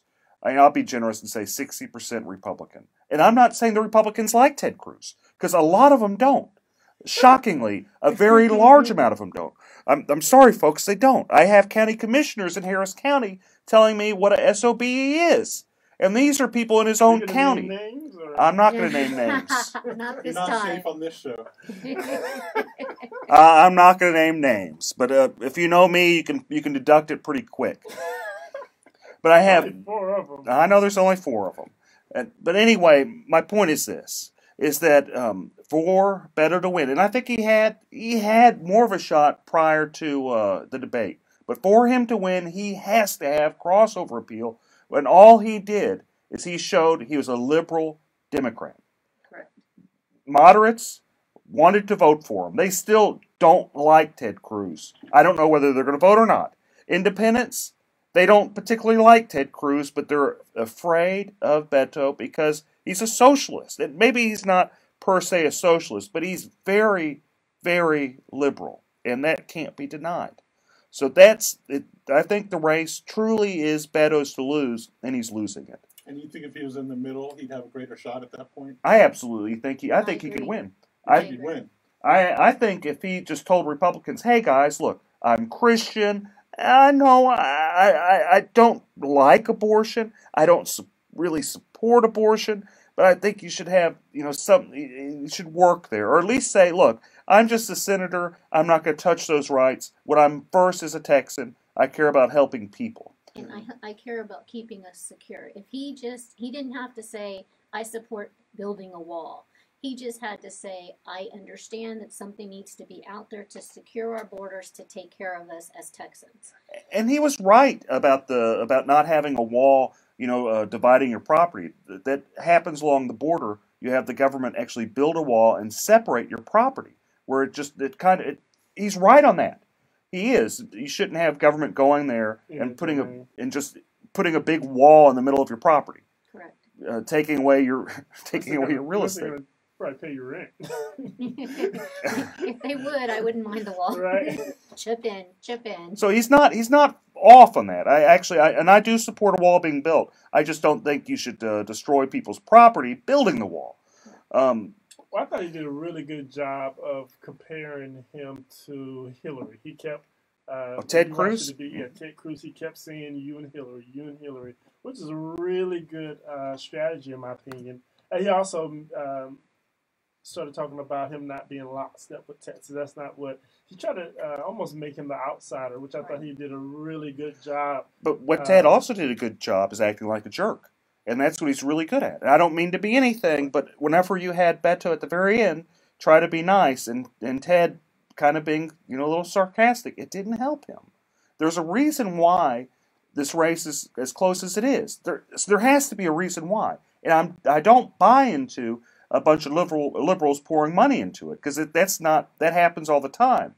The reason it's so close is because Ted Cruz is not likable. Correct. And the reason he's not likable is how he treats people. And this is what I tell all the politicians I meet, all the great judges that we named before.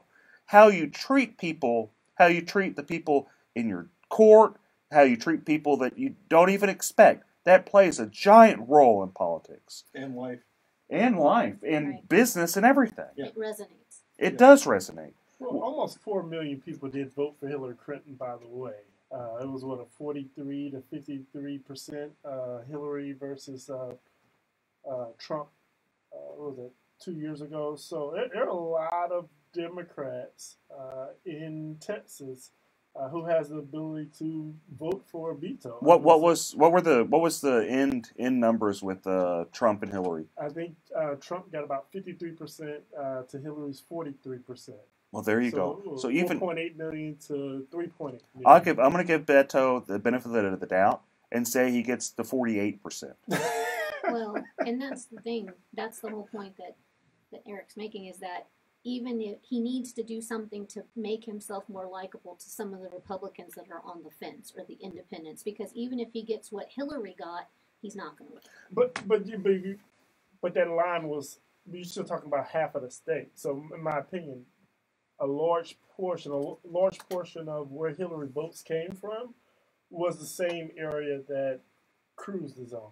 Well, what I think Eric is saying is that Cruz is vulnerable right now, and Beto could do a better job of grabbing the people that are on the fence by being more moderate, but he's not doing that. He has a shot, and he's not taking it. That's what I think. That's exactly what I'm saying. But I don't think Beto is. I think he comes off as a nice guy, as a passionate guy. Right. I disagree with him strongly on a number of issues, but I think personality only goes so far.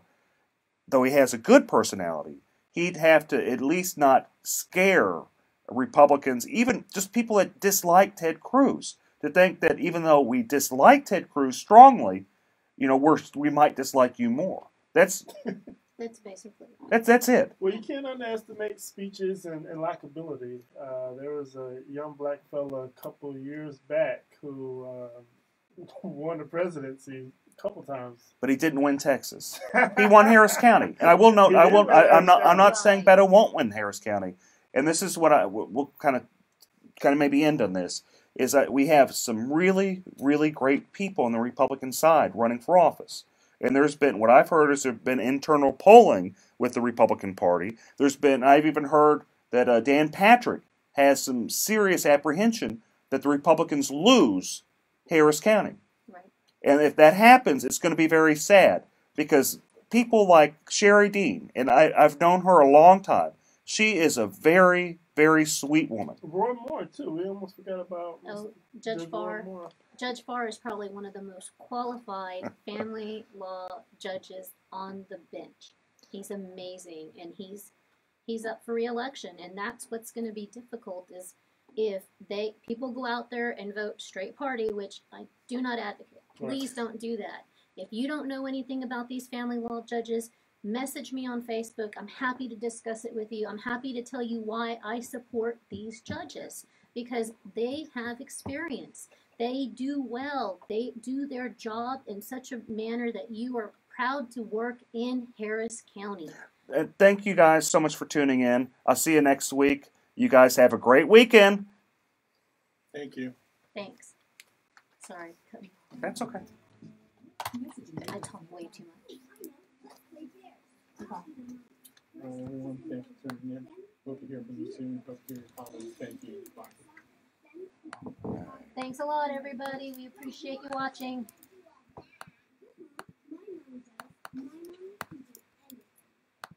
Okay. Got that still learning this. Hi, this is Eric Dick, and I think it's important that you know your rights. If your homeowner's insurance company has denied or underpaid your claim, you have the right to hire an attorney. You have the right to call me for free consultation at 833-7-RIGHTS. That's 833-7-RIGHTS. Don't let your homeowner's insurance company take advantage of you. Call me today at 833-7-RIGHTS. Has your homeowner's insurance claim been denied or underpaid? Call Dick Law Firm at 833-7-RIGHTS. Feeding Rocks.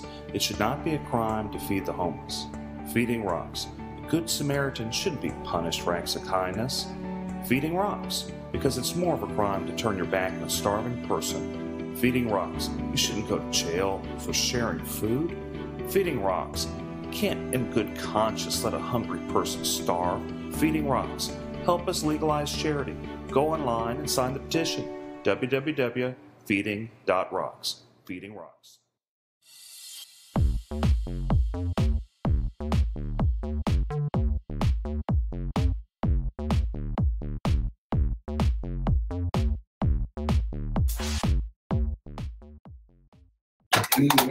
Listen now by going to FoxNewsPodcasts.com.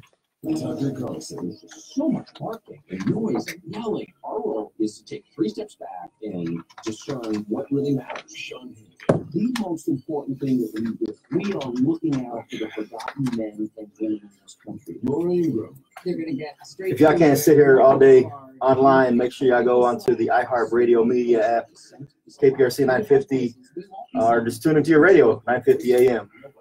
A lot of good stuff today. A lot of good stuff. The Affordable Care Act. But it's only 30 minutes, so make sure y'all tune in. If you're going to get some calls in, 713-212-5950. After the injury finally forbidding insurers from discriminating against or denying coverage to Americans with pre-existing conditions, the GOP spent 8 years preparing to repeal the law, even forcing a government shutdown. Hey, Karen. Hey, little Tim. A California college ready to shell out hundreds of millions of dollars to settle lawsuits. The University of Southern California says it'll pay out $215 million to settle claims of sexual abuse by a school gynecologist. That settlement would compensate individuals. And as always, today's segment brought to you by Bragg's Organic Apple Cider Vinegar, all natural drink. And we got the right one today, apple cinnamon. Dick, where's your Topo Chico? I got a little Topo Chico right here. You got it? Let's make sure you got it. Got it?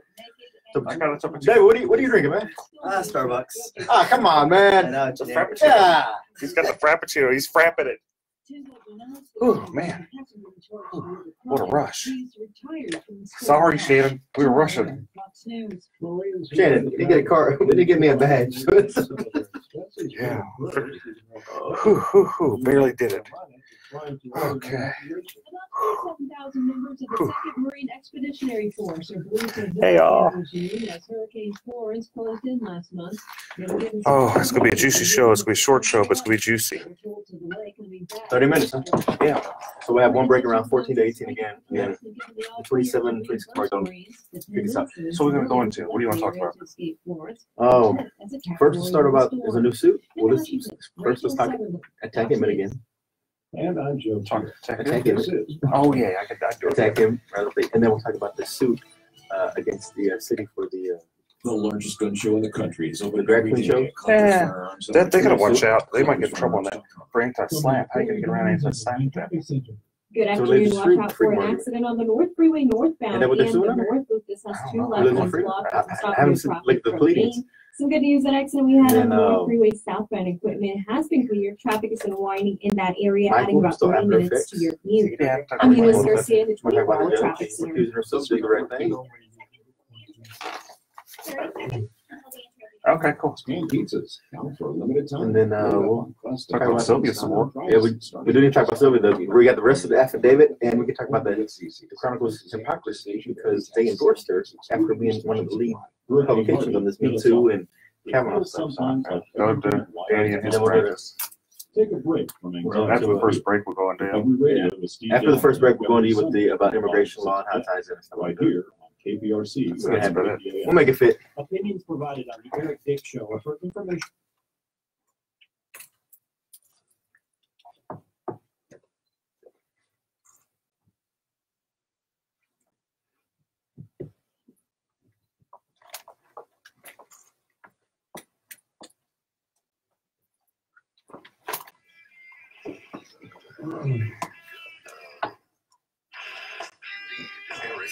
They've never heard the intro on Facebook streaming.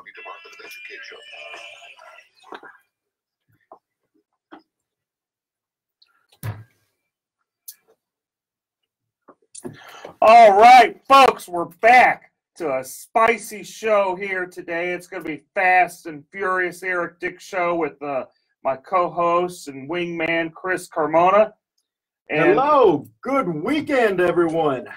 It is going to be a great show. Okay, we had a lot happen this week. We had, Touchy Sylvia.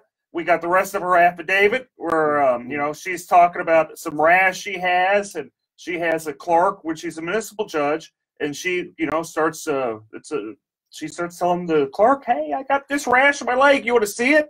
And the clerk's like, well, no, not really, Sylvia. I don't know that many people want to see it, but no, I'm good. And she was good, and that's the thing. I mean, when we left off last week, we had limited information on this affidavit, but we have procured the remainder of the affidavit, and it just gets even worse. I mean, there was trips to Nashville where she was just taking advantage of her allegedly aggressively inside this hotel room. And, this is a legal talk show, and we talk about legal standards and how that impacts the community. Well, I remember a couple of weeks ago, the Houston Chronicle made it a point to make sure that our Supreme Court of the United States candidate, now Justice Kavanaugh, was put through this ringer and even made a point to publish different opinions and editorials where it said that, you know, if you're accused of these things, you're not fit for these types of positions. So with Sylvia being accused of these types of allegations, it's surprising that they came out and endorsed her this week. What's going on? Well, you know, it's a quote, Erica Grinder from the Houston Chronicle. It's dead and irrelevant and no one cares. And that's actually from a reporter. So you know, what's interesting with the whole Kavanaugh thing is you had a woman, and she was sincere. I know there's people that, you know, have different opinions, but she seems sincere that something happened to her. Maybe we aren't sure what happened, but something happened, and she seems sincere about it. Just as the level of sincerity in that affidavit. I mean, and they go into a lot of detail. And it's pretty folks. detailed. I mean, these aren't things that have been sitting on and no one's come forward. Apparently, Ms. Gutierrez had actually made these complaints before, but it fell on deaf ears. And that's a problem I see with the city of Houston, is that they pick and choose who they actually want to move forward with these types of allegations. And I think that's something that falls back into the city council and also the mayor, because we have to stop that culture of siding with some, whether it's political or not, or it's just friendships. If these allegations are being thrown out there, you got to act on those. I mean, if not, you open yourself to all types of liability in the employment field, right? Yeah, you're right. And didn't if I remember right, reading that affidavit, didn't one of her like staffers kind of walk in and go, whoa, I don't want to see this, turn around, like beeline right out? Opened the door, unlocked it, and said, whoa, made a U-turn and got back out of there. I mean, so there's been witnesses to these allegations or to these events, and I'm just shocked and appalled that for the Houston Chronicle to come out and say, you know, we're going to lead the movement and making sure that people have a voice and people who have these allegations, they're going to be heard, to come out with no hesitation and endorse against Philip Aronoff in the congressional race in CD 29 over in the east side of Harris County. Or they could have just done no endorsement. I mean, they could have just done, they could have said, you know, well, look, we're going to be the bigger person. These allegations with Sylvia, they're pretty sincere. You know, and just so the listeners know, this is, you know, the former county commissioner, former state senator, Sylvia Garcia. What she did is she took off her, allegedly, which is probably not very alleged, but anyway, she took off her pants, said, hey, you know, I got a rash, to one of her clerks, you know, ran around in her panties. Another one of her staffers kind of came in and kind of was freaked out and beelined out of there and just completely harassed this poor girl. I mean, if I did this type of stuff at my business or even at the Department of Education, it'd be all over the news. Oh, it would be. It would be lawsuits left and right, all over the news. Every single media publication in the city would be covering that.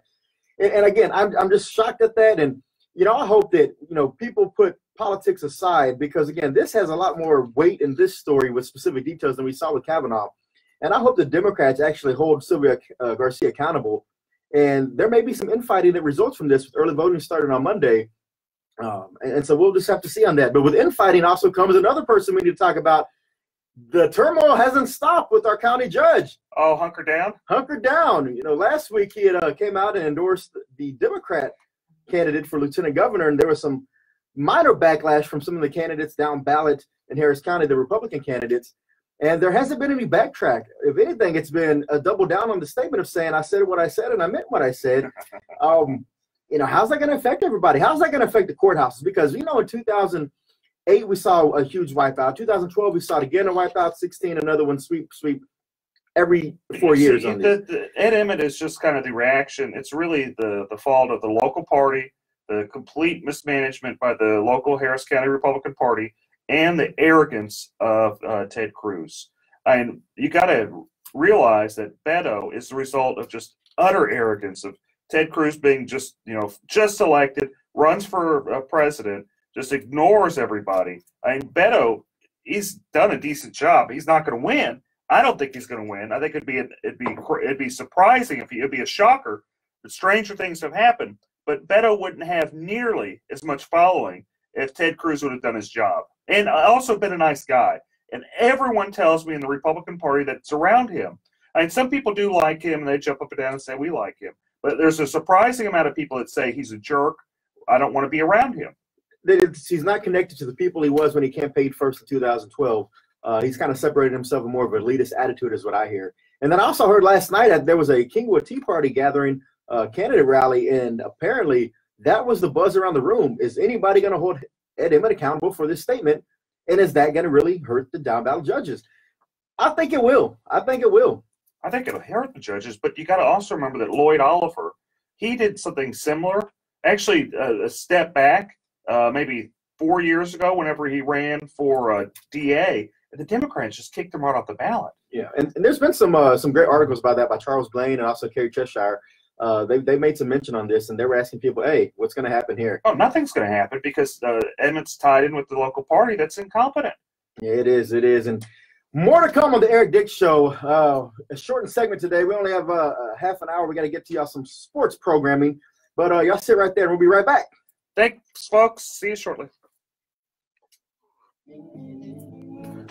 We'll come in, go in with you for probably another 10, 12, and we'll be done. Yeah. So what do you feel comfortable talking about? Like what area are you just feel like, man, I know this, I'm dynamic on this, and boom. Just anything immigration is good. We do all types of immigration. We do business, we do family, we do removal. So anything that you want to talk about in terms of any new changes, like right now there's an instant denial that just started in September. Okay. So that means that if you send in a petition, it's wrong, something wrong with it, not all there, so just deny it. And this bad used to, they just refuse it. But denying it is actually right up here. bad. Okay. Then we can talk about this caravan that's coming up and Trump's statement. There's some tough people, and we don't want those tough people coming in. And we can see about they're coming from Guatemala and Honduras. They're trying to go through Mexico. Mexico's actually trying they're trying to do their job and secure the border. So we don't want you coming in and filter in. They tore it down and. I'll tie into immigration, and then immigration right there. That's how we do it. I think smoking always affected my daily life because I was a closet smoker. Roseanne, exactly. Someone like the county chair should have said something, but he didn't. Really, the guy pays them off. I mean, it's his major funder. There's no him and this guy Weekly, they own him. So what is he gonna say? No, don't do it. But like I said, it's gonna be very, very, very. We got a good many followers now. Not want to break straight ticket voting because of his insistence on doing that. So we'll see how it turns out. But early voting starts on Monday. Make sure I go by. Vote all the way through from the top to the bottom. A lot of judges on that ballot that really need your support. It's not a smart idea just to always hit straight ticket if you don't feel comfortable with all the candidates. Beto, fake Mexican. Is he really a fake Mexican or is he just using the name to try to trick people? What kind of fires was he putting out? Like what was being said to try to mitigate that damage? I mean, could you really mitigate that? Unless maybe to show some poll numbers, like the current poll shows, even with that statement, we're still up about 15%. Anything like that? He speaks his mind.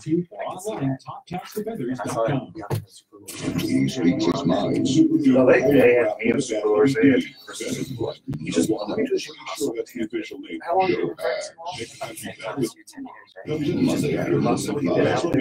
spread around? 9.2, but it took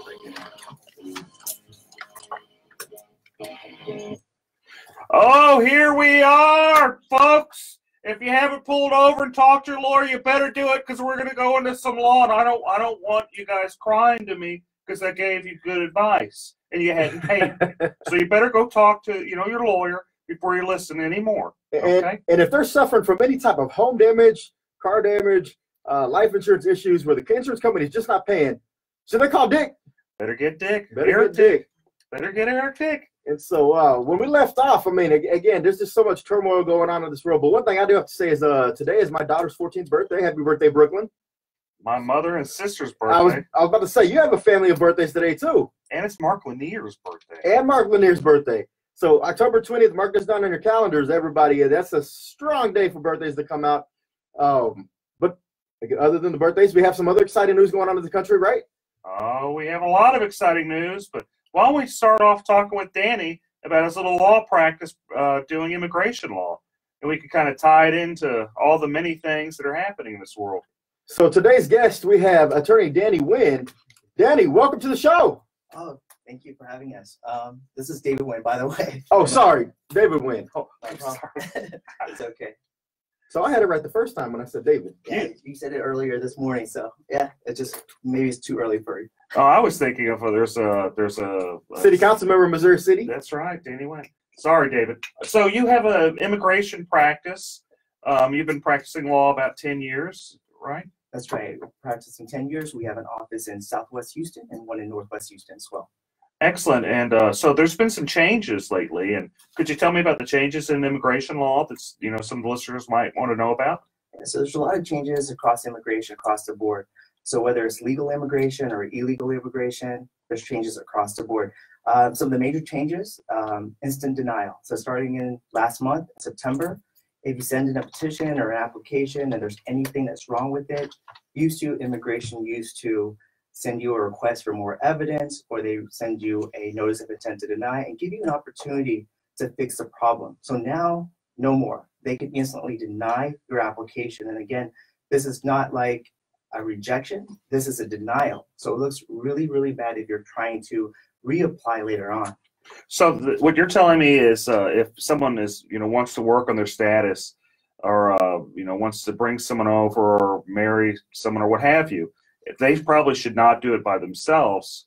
They're probably behooved to go actually get a lawyer to help them with their immigration status. Is that what you're telling me, David? Exactly. I used to tell people, if you read the law very carefully, you could probably do this by yourself. But now so much things have changed. Like, I'll just give you an example. So the basic forms that you need to sponsor a spouse, it used to be last year before 2017, the I-130 form, it used to be 5 pages. Now it's 18 pages. And there's another form that supplements that. It used to be 4 or 5 pages. Now it's an additional 18 pages. And those are just 2 forms out of the many forms that you have to file in order to bring someone to the U.S. Now, and this is things that probably an attorney is best equipped to handle. Is that correct? Is that a fair assessment? That's right. And, it's not a person's fault, to be honest with you. A lot of things are wrong online, especially even on the government's website. They're wrong. And I could, probably usually what I do is I show clients, like, look, this is what you want to do. And I could tell you that it's wrong. If you do it this way, like they have it on the website, it's going to get rejected or denied. Now, there's a lot of notaries that have popped up around this city, I know for sure, over the last few years to try to assist and expedite some of this immigration paperwork. What's your feelings on notaries? Are those really strong-minded people who understand the legal system and know how to navigate the channels? And that's a good question, Chris. Well, I can tell you for sure, a lot of people in Mexico, there's public notarios are attorneys, but in the U.S., they're not attorneys. Public notarios are popping up, and let me tell you why you don't want to hire one. The public notarios would never put their name on any of your documents. So whenever there's a problem with your documents because they're giving you wrong advice, no one's accountable except for you. And you're not going to be able to blame someone that doesn't have their names on your forms. Besides, they're charging a lot of cash too, aren't they? They do, but besides this actually being illegal for a notary to practice law, and usually they'll charge at least, near what a lawyer would charge. Sometimes more. Sometimes more. So you're having someone, it's basically you're just going and picking someone off the side of the street and saying, hey, help me with my legal forms. I wouldn't do that. I wouldn't get, someone off the side of the street to represent me, which actually I do. Being an attorney, actually I do hire people to represent me, and anytime anything happens. They say what a client has a full, what is it saying? Yeah, only a fool has a client for himself. Or that's right. So yeah, if you have problems with immigration, you probably should get a lawyer. Maybe you could have done it in the past, but it sounds like things have changed, and it probably behoove you to sit and talk to somebody that actually is licensed through the state bar and tell you what to do. What other problems do you see happening, Danny? Okay, so the other problems that we see right now is if you're in removal proceedings. So before, if you're in removal proceedings, that means deportation proceedings, you would have probably a very fair trial with the immigration judge. It's not like that anymore. So right now, under Donald Trump, he said that immigration judges have a quota. They're obligated, or they should, try and end at least 700 cases per year. So what this means in reality is that every immigration judge under the quota has to finish a case within 2.5 hours. Think about this for a second. One party has to state the facts of the case, the witnesses have to be called up, the judge has to make a decision. all in the course of 2.5 hours. Some of these cases are asylum cases, meaning that they involve people that have been victims in their own countries. They're going to the U.S. in order to